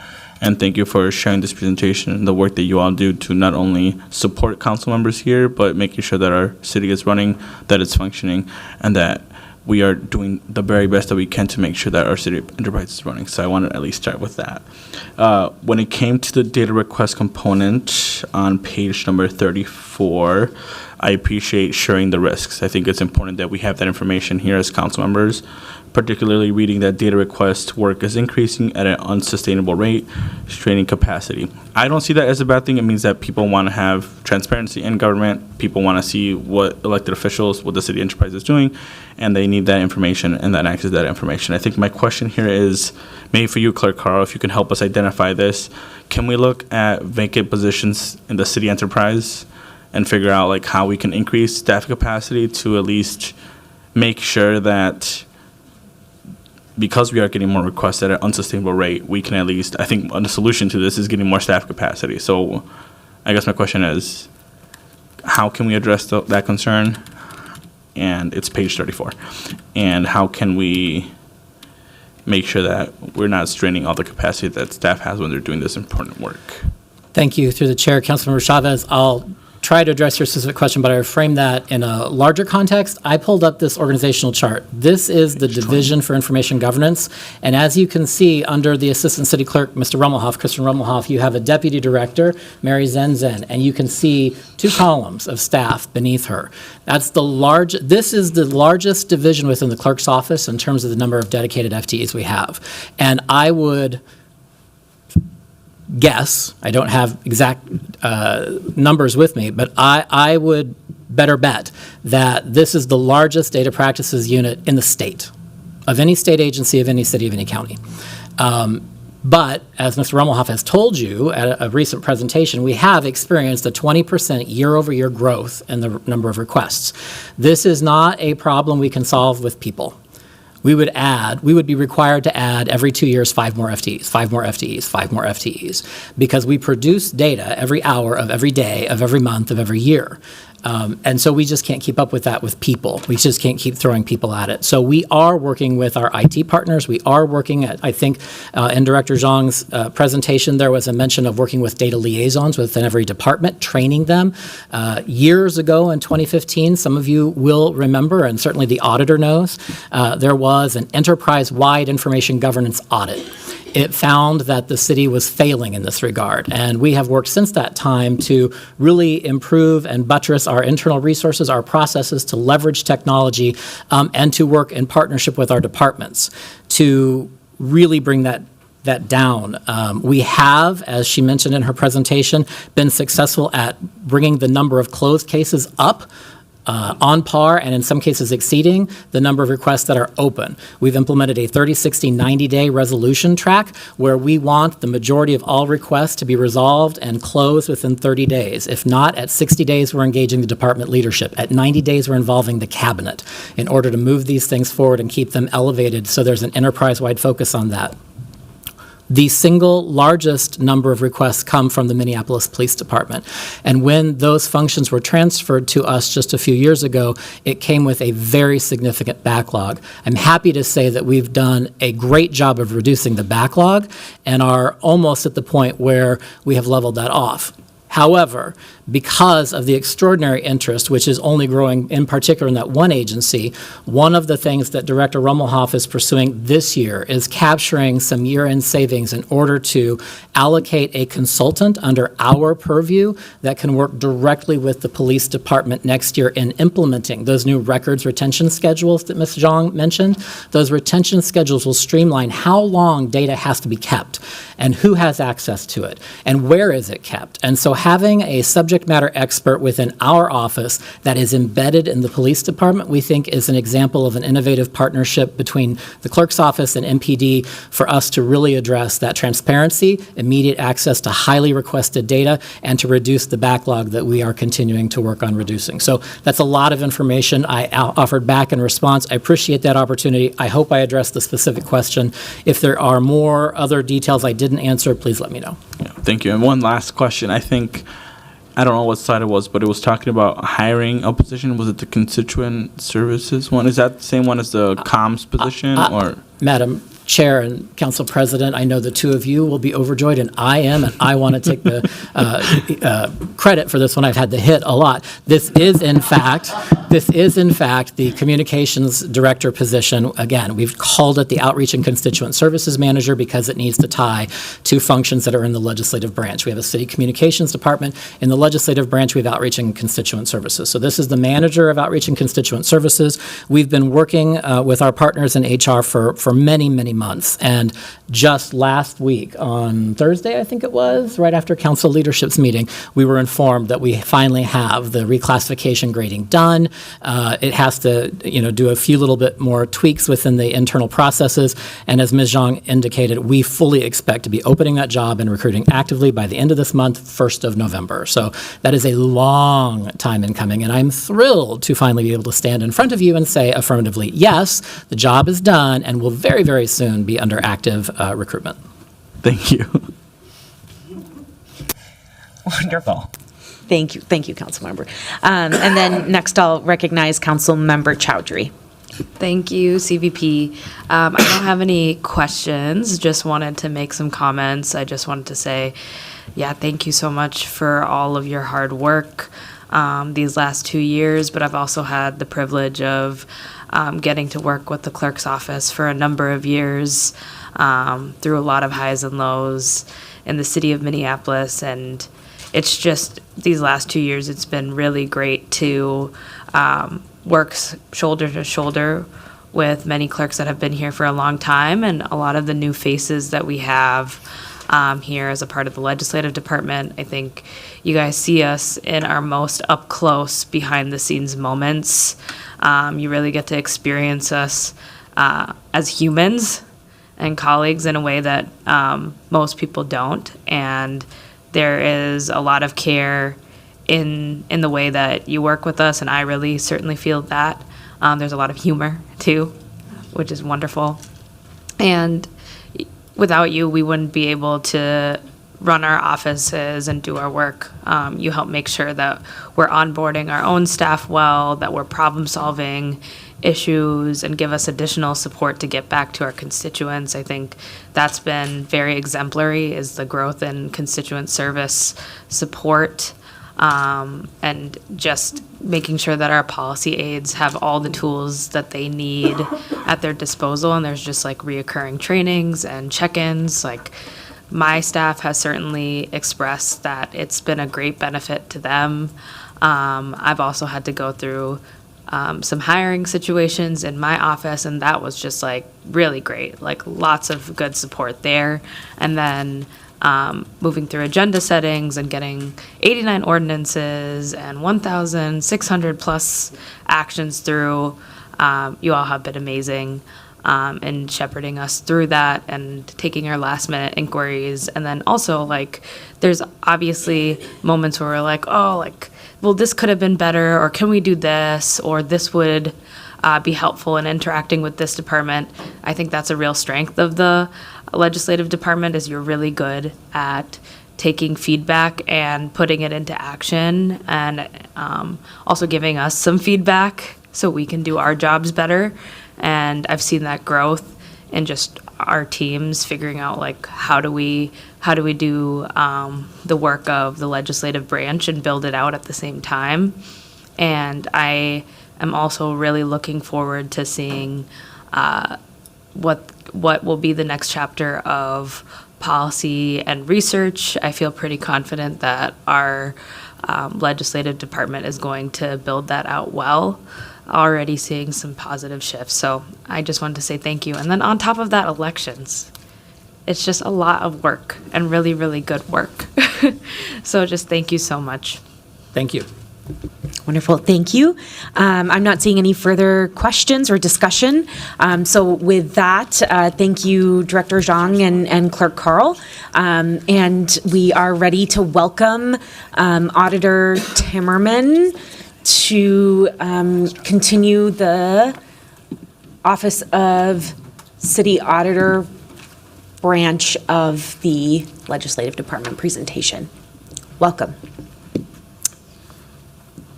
All right, thank you. Good morning, Vice President Chuck Tai and Budget Committee members. I'm Robert Timmerman, and I have the honor of serving the residents of Minneapolis as the City Auditor.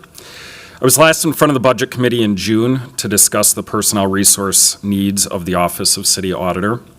At that time, you invested in Phase 1 of a realignment and supported the budget adjustment of 4 FTEs. I also shared with you that the second phase of this investment would be for 3 FTEs to bring this office in line with peer cities and the rising demand of audit requests. Today, I'm here to discuss the mayor's proposed budget for the Office of City Auditor, and it will be clear throughout the presentation that my request for investment in oversight is quite different than that of the mayor's office.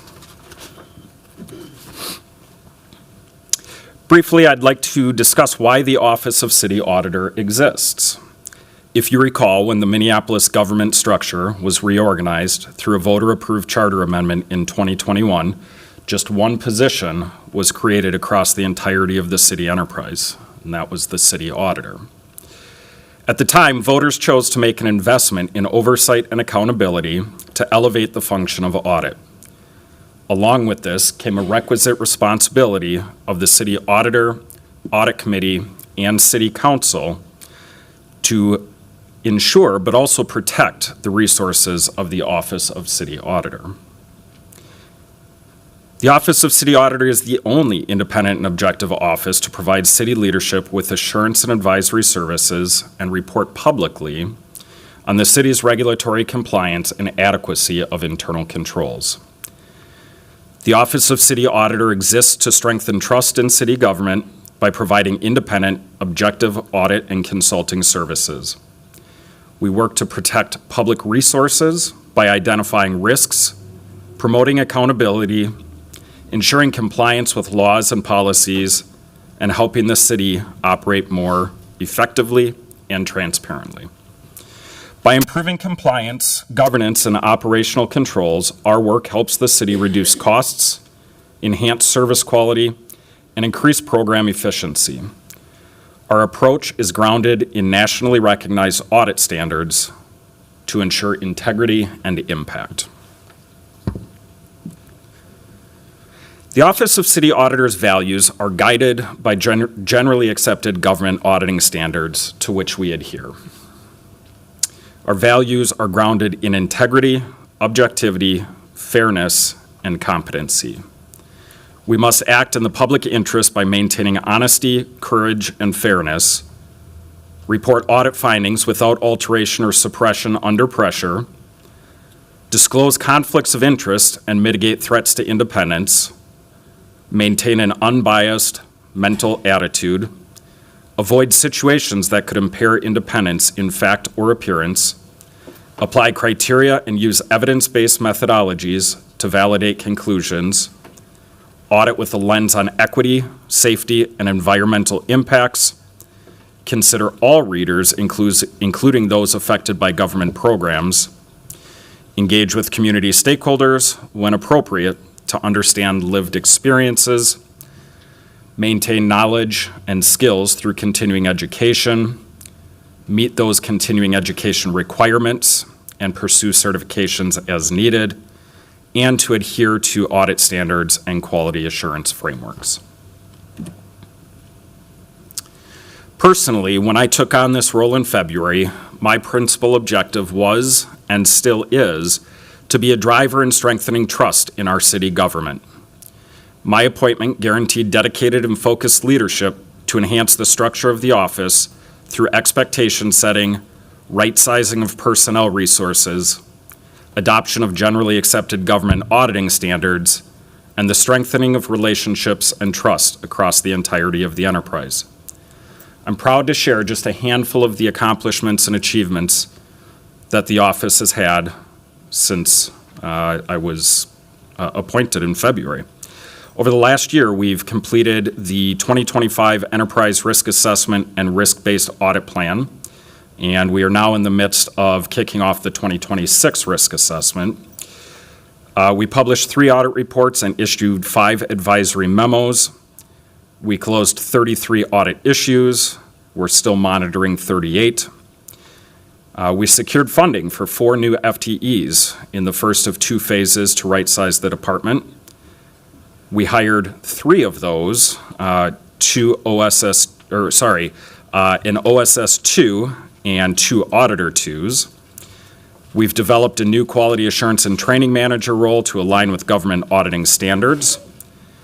We've provided audit and risk management training to the Audit Committee, updated city ordinance to adopt government auditing standards, updated city ordinance to strengthen real and perceived independence from the council, administration, and office of city clerk, and supported structural realignment of PAR and O&E to the office of city clerk. Finally, and ongoing work that is incredibly important is we are working to deepen cross-departmental relations. Although the Office of City Auditor does not report to either the council or city administration, we work closely with both to identify risk to the city, examine internal controls, verify compliance with various federal, state, and city regulations, and provide recommendations in all of these areas to improve programs, processes, and the overall resident experience. Our office, established to be independent of influence from both the council and the administration, reports to the Audit Committee, whose majority membership is residents of Minneapolis. Over the next few slides, I will dive a little deeper into the structure of our office and the work of our audit staff. Currently, we are structured with 1 division, the Internal Audit Division. The Office of City Auditor adheres to nationally recognized audit standards promulgated by the U.S. Government Accountability Office and the Institute of Internal Auditors.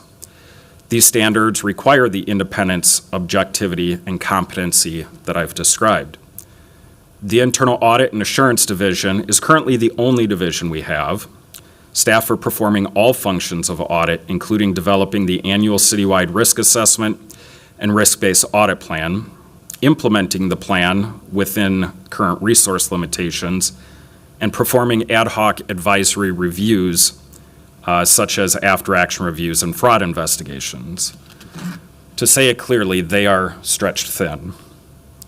And I do want to take a moment to thank them and recognize all of the hard work that they've put in over the last year as well. Where we haven't been able to manage internally, we've resourced out to contracted auditors and law firms, which comes at a great expense to the city. Currently, in addition to performing risk-based assurance audits, the Internal Audit Division is doing, as time allows, the tasks identified on this slide.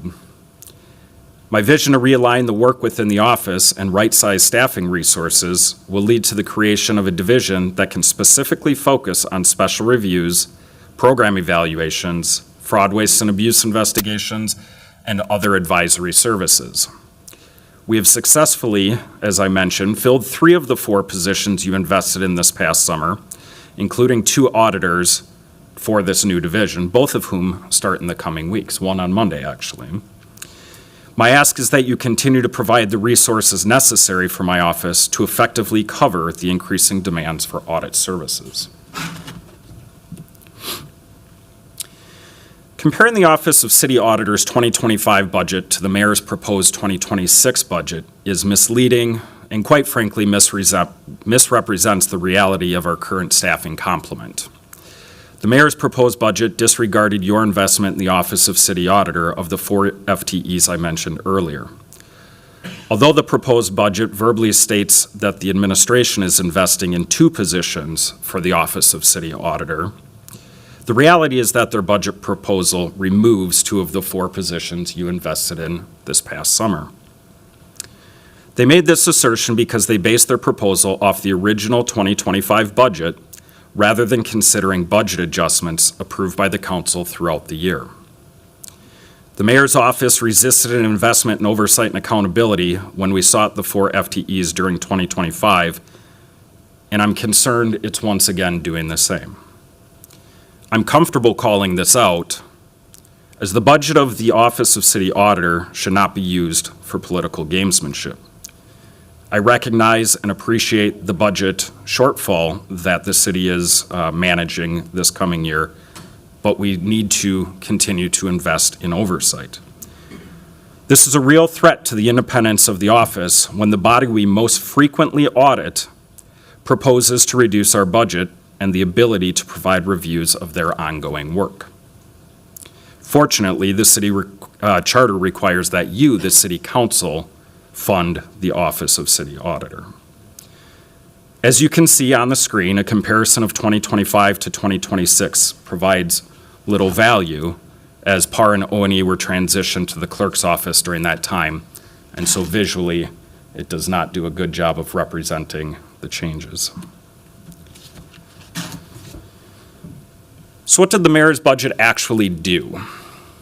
It confirmed the council's transfer of 10 FTEs, as Ms. Zhang stated earlier, from my office to the Office of City Clerk, as the work of policy and research, as well as oversight and evaluation, was deemed by the city attorney to be incompatible with the independence requirements of the Office of City Auditor.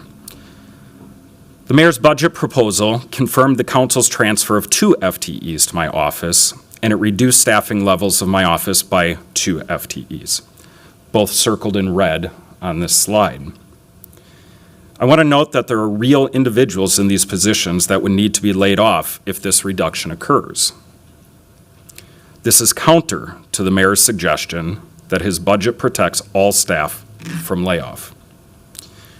Without these positions, our ability to provide timely, meaningful, and accurate information back to the audit committee and city council is drastically limited.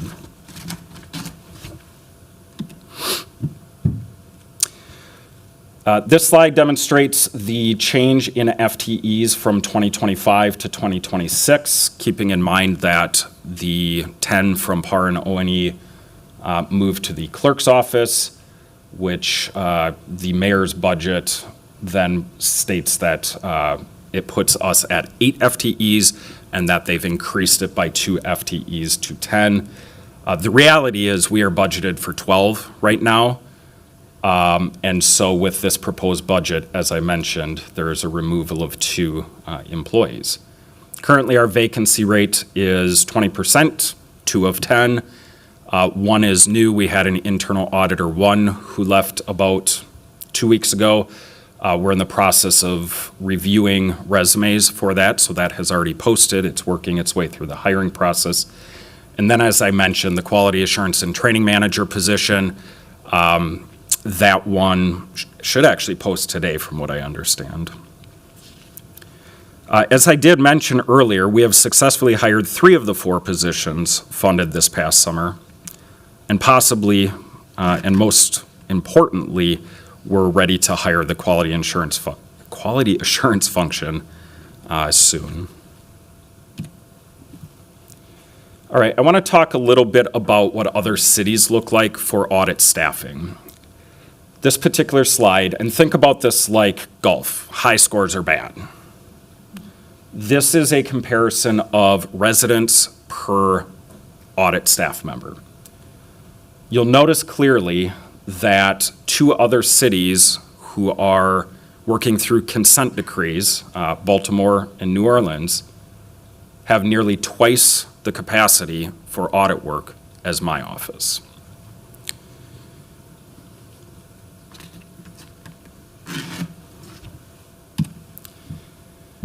The demand for audit is certainly on the rise. This is an interesting slide, and I want to describe it a little bit. The green line is the trend of audit topics that we've considered year over year on our audit plan.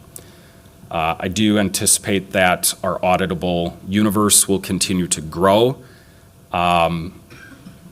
Frankly, we've presented to the audit committee 29, 25, 26 audits. And as I mentioned, this last year, we've completed 3. You'll see that the blue columns indicate the head count of the office, and this is a number that was taken from Comet rather than comparing to budgeted FTEs, because unfilled FTEs can't perform audits. So this is actual staffing and actual audit completion.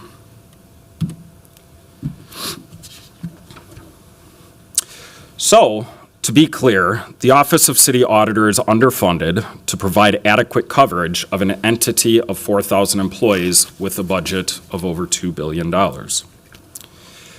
In order to meet the demand of oversight work called upon us by the community, administration, and this body, and to provide adequate audit services to review scores of programs and functional areas across the city, we must maintain these 2 positions that are highlighted in what color? Red. And complete phase 2 of our office's right sizing, which are the positions highlighted in blue. Investing in these 3 new FTEs would be covering the deputy city auditor role, as well as the director of the new division I discussed, and a lead worker to provide audit support for some of our most complex and sensitive work. With an investment in 2026, the Office of City Auditor will be in a position to successfully implement our annual audit plan and accept referrals for fraud, waste, and abuse investigations, and other ad hoc requests, such as the after-action reviews the Council has asked for over the last year.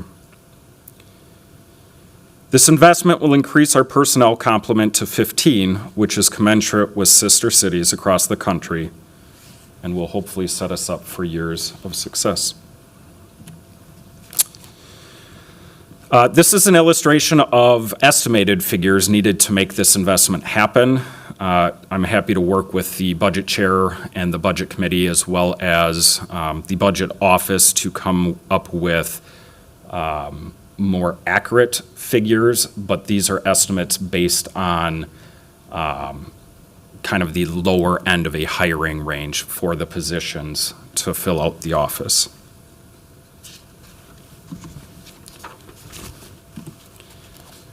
And this slide just shows kind of overlaid on the mayor's budget where we would need to land.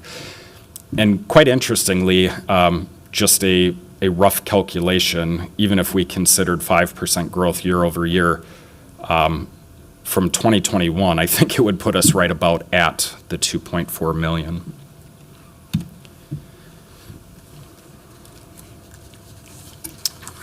All right, so the question I ask of you today is, do you envision a city with a robust independent audit, oversight, and advisory function that provides risk mitigation strategies to the city? When you consider our recommendations in our reports lead to improved systems, reduced consequences of not adhering to various regulations, and governance considerations that will help reduce the number of citizens impacted by failures to follow our own policies, I argue this is an insurance policy we need to invest in. I hope you share with me the need for further investment in the office and the oversight role it plays. And at this point, I'll stand for any questions. Thank you for your presentation, Mr. Timmerman. Colleagues, are there any questions or discussion related to this presentation? Council President Payne. Thank you, Vice President Chugtai. In my previous comment talking about our investments in the legislative department, continuing on that, when we created the strong mayor system, we also created the city auditor. And I think as we think about fully implementing this new government structure, we actually have to take this request with some seriousness, because we have lost quite a lot of our authority as it relates to our ability to make adjustments to how this institution functions. A lot of our authority has now been transferred to the mayor. And I have certainly in my time in office felt a lack of tools when it comes to oversight, and I do see city auditor as one of those important tools. I know that just this last cycle, we passed a resolution to request the audit committee to review or recommend potential for taking on some of these high-profile cases. I know that we haven't had a chance to meet as an audit committee and have those conversations, but I'm wondering if you could put into context, earlier in the year, I feel you've shared you want to say yes to everything, capacity permitting. I want to understand to what extent capacity has been a component to some of the recent requests that we've had.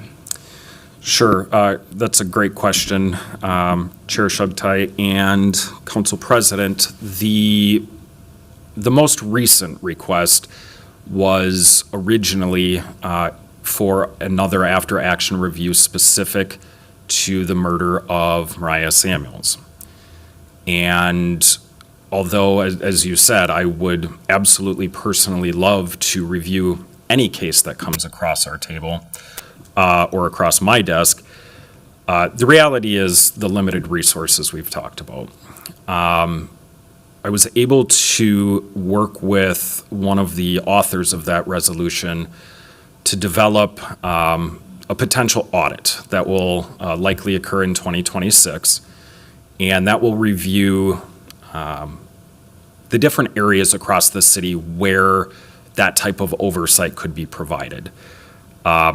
Preliminarily, it may look like an OIG function. I don't know until we do the actual audit where those recommendations may land. And ultimately, it will be up to the council to decide, of those recommendations, where do they envision this work. But preliminarily, I've seen other cities that have an OIG function within their Office of City Auditor, or they have an Office of City Auditor within their OIG function. So there's certainly a connection between the two. Sorry, I was just whispered to explain OIG is an Office of Inspector General. And so the Office of Inspector General could provide, or whatever this function looks like, could provide systemic reviews of individual tragic incidents. They could also play a function in ensuring certain requirements of the consent decree are met, and certain requirements that were part of the federal settlement agreement are met because they're not being overseen through the state's consent decree. So it's very important work, but unfortunately it was work we had to say, I'm sorry, it'll have to wait. As you know, I'd love to say yes every single time that there's a need, but resources limiting, we occasionally do have to say no. That's really enlightening, and I really appreciate you connecting it to the consent decree work, because I've been very clear that I think that institutionally we need to invest in a oversight system that frankly can't rely on the federal government to actually hold us accountable. So how do we hold ourselves accountable? And I do see a role of our city auditor in doing that. So I think it's that puts a higher point on this request. So thank you. You're welcome. Thank you. There are right now 3 additional council members in queue. So next I'll recognize Councilmember Chowdhury, followed by Councilmember Chavez. Thank you so much, CVP, and thank you, Mr. Timmerman, for the presentation. I wanted to circle back to the statement that you made about the positions that are being cut and that there are individuals currently within them are being laid off. Could you explain a little bit more about what that layoff means and what was communicated to you by the mayor's office in making that decision? Sure, and I may need to refer to Ms. Zhang in helping me remember where certain positions came from or are going. But when we received your investment this past summer, the 4 positions were FTEs that were transferred from the administration in various areas. They were non-sworn, so not police officers. They were non-managerial. They had been vacant for over a year. So we put a lot of consideration into the positions that would be transferred. As I mentioned, we've filled those positions, 3 of the 4. What this means is our office support specialist position, and the individual in that position started 3 weeks ago, that position would be eliminated. That position, I believe, came from the police department, and I'm going to look to, she's gone. But Mr. Carl would confirm that. So what I've learned from the administration is that position is intended to be eliminated. That FTE to help support their budget adjustments would be eliminated. That was an AFSCME position that we committed to hiring and maintaining as an AFSCME position as well. As far as the internal auditor too, as I mentioned, they begin on Monday, and the other one begins November 17th. I can share with you that the individual beginning Monday brings significant internal audit experience, government audit experience, and the individual starting on November 17th comes from a large city, larger than Minneapolis, and he has provided years of oversight and accountability of the police department and public safety within that city. And so, of course, the difficult issue there is the reality of if the budget proposal is not amended, that one of those 2 auditors would have to be eliminated. Thank you. And then at the time of the mayor's budget proposal, I assume these positions weren't filled, but we were in the conversations. I'm just trying to get like the sequencing of events laid out here. I know that there's administration members here that are part of the budgeting process that may be able to better answer that. I was never asked by the administration what stage of the hiring process we were in. But as soon as you made the investment, we ran because of the limited resources in this office. So at the time, yeah, we were already in the process of either posting, interviewing, or making offers. Great. I really appreciate that clarity. It is troubling to me that you weren't consulted about the state of hiring in these positions. I think that should be just a regular part of the conversations with departments as budgeting is done. I believe that the city auditor's department is a very key component of our city functioning and ensuring that constituents get good services from local government, ensuring that there is no fraud, waste, or abuse. And then also, I'm particularly looking forward to program evaluation work.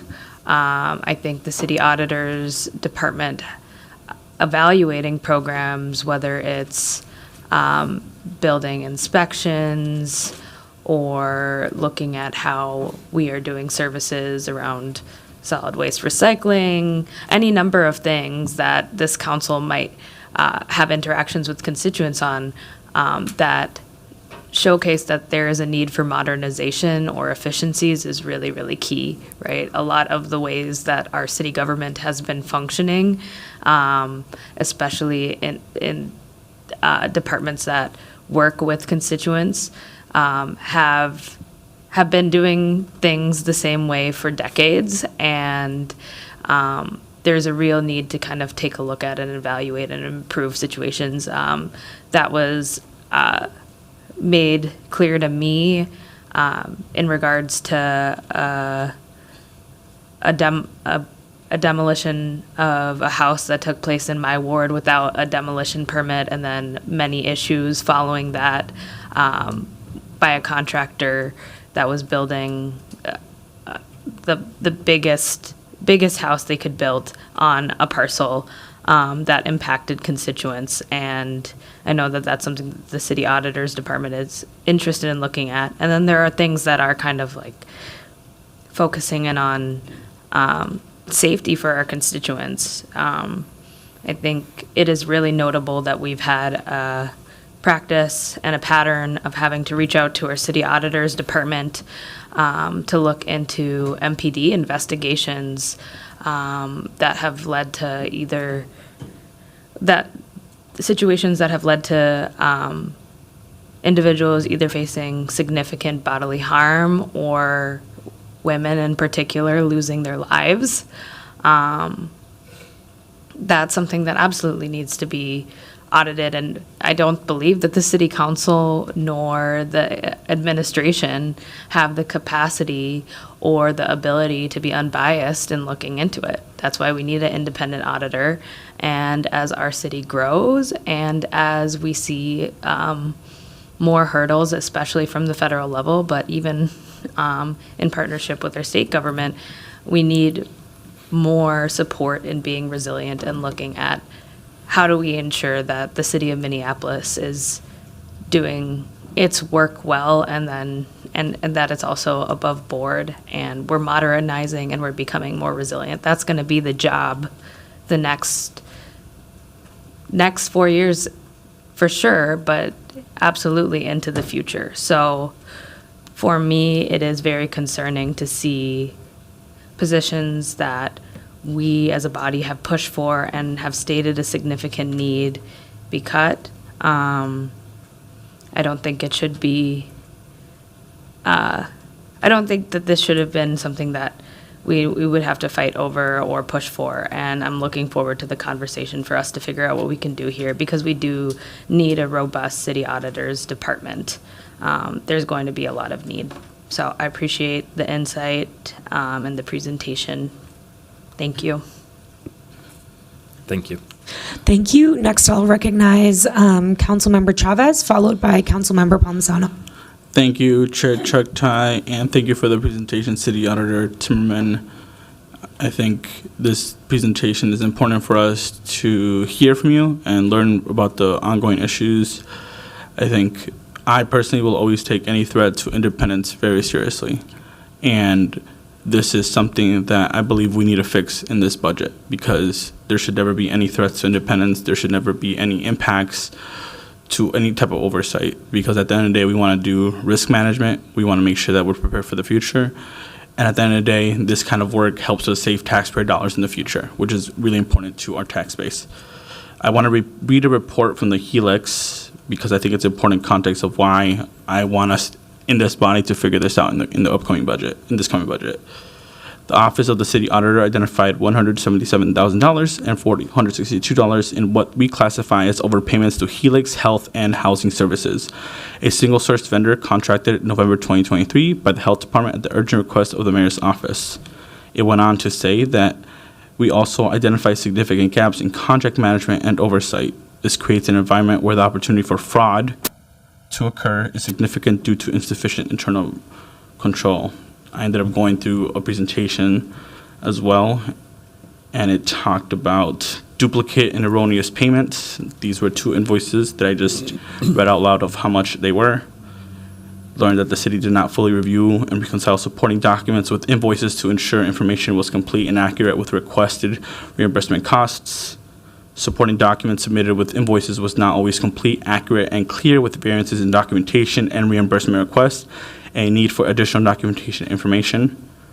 The city paid for expenses that occurred prior to the contract start date and prepaid expenses such as software for months when the vendor was not directly performing contract work. And I can go on and on and on. And the reason I am bringing this up because we support oversight, we support accountability, and there should not ever be any attempts to interfere with that or reduce any budgets that would then now allow us as city council to address those issues or figure out what kind of oversight and accountability and what that could look like. So I want to at least point out the Helix report, because I think the Helix report is a good example of why this work matters and why this work is important, because if it wasn't for your department, we would have never known this was happening. So thank you, and I hope that we all can restore this and figure this out in the budget. Thank you. Next, I'll recognize Council Member Palmisano. Thank you, Mr. Chair, Madam Chair, and thank you, Mr. Timmerman. I'm struck by the fact that every other department in the enterprise was asked to propose significant cuts. FTEs, contractual services like co-enforcement or voting, reduced programming. These were difficult decisions, and they were sometimes not a great source, but other departments had to do it. And I really appreciate that the cut to the clerk's office is for the legislative department as a whole, but frankly, colleagues, they're shouldering the burden for us. I don't know that that's the legislative side of this House living by example. This signals to other departments that they have to get by with less, but not us, and the reductions don't apply to us. But also, Mr. Timmerman, as you know, I'm a strong believer of using the function of audit to hold the public trust. That said, can you give us a sense of how much we've spent in outside contractual services this year? Because there is something fiscally prudent here. I'm not quite sure what it is. And you and I have discussed in private, like the benefits of internal versus external expertise, and how sometimes external expertise can be fresher, more modern, always being up on particular types of investigations. But is this something that will continue to go on if you get your staffing? Or can you just talk a little bit out loud about how much we've spent outside for resources and audit? I think it's been about $175,000, but I don't know for sure. Sure. Chair Chugtai and Councilmember Palmisano, really good question. We traditionally have contracted over the years for IT type audits. We have an IT auditor in-house who is incredibly capable, and there are times when we need to seek additional expertise in areas that are hyper complex, such as IT. This year, we have contracted with a law firm to assist in our review of the Maturi and Lucier tragedies, and there are 4 individuals from that law firm assisting in that work, along with 4 individuals from my office working on that. Originally, the contract was for roughly $90,000. And we are at a point where we are moving that forward for an amendment to roughly 175. I think we're going to bring it in front of AEO at about 200,000, just to make sure that we're checking all the boxes. We're informing the people that need to be informed. As audit, we want to do things the right way, of course. But that is the estimate for completing that work. I will share that some of the reasons for that significant cost increase are because of delays that have occurred due to lack of cooperation from individuals from MPD. The insertion of the Federation in our review. It is quite difficult to to manage a very expensive contractor when there are delays like that and keep the costs reasonable. So This coming year, I believe what we had proposed in our budget was about $100,000 for contractual services, and that's typically what we've included as a line item for those IT-type reviews. But even with that, we don't have the funding to do one-off reviews as they come up. And then your request right now is for the further growth of 3 FTEs, in addition to restoring the 2 vacant FTEs. Well, they were vacant at the time, but they're not vacant anymore, right? Correct. I see. Thank you. Chair Chuktai, and I see the wheels turning, like where is that break-even point? And I think it's difficult to pinpoint, but there are other works, such as the program evaluations, the fraud, waste, and abuse investigations, that we certainly are not able to currently do, and that we've been asked by many across the council to perform. Thank you. Mr. Auditor, please correct me if I'm wrong here, but as a part of the government structure change that was approved by voters in November of 2021, is it fair to say that the only position that was created by that change is the position of city auditor? Formally by charter, correct. Awesome. Excellent. It's just excellent to always, remind ourselves that what voters approved was the creation of one new position. And across the enterprise, there have been several positions that are created at the cabinet level and deputies for several of those cabinet members in order to, quote unquote, implement the will of voters, when the only thing the voters actually approved was the creation of a city auditor, and by extension, then the importance of an independent oversight function that is neither accountable to the city council nor the mayor. Is that a fair thing to say? You're spot on. Excellent. And so when we invest in the Office of City Auditor, to me, it feels like misconstruing the truth to say an investment in the city auditor by the council is an investment in ourselves. How does that land with you? You're the city auditor, after all. I wasn't going to speak to that, Chair, but I will, because you've asked. It doesn't sit well with me. Frankly, I've had a lot of conversations about the structural alignment and placement of the Office of City Auditor. I absolutely appreciate the support that we get with administrative functions, budgeting functions, things of that nature through the legislative department. But on a near daily basis, we are explaining to individuals across the administration that although we reside within the legislative department, there is no reporting relationship, there is nothing there other than a leverage of economies of scale.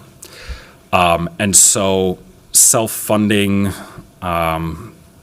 it rubs me the wrong way, because if you argue that the council or the legislative department is making budgetary decisions, it's really no different than the administration trying to reduce by 2 FTEs. I mean, this has to be very independent, thought-out work that matches the demand for the work. It's not, it shouldn't be leveraged for budget savings.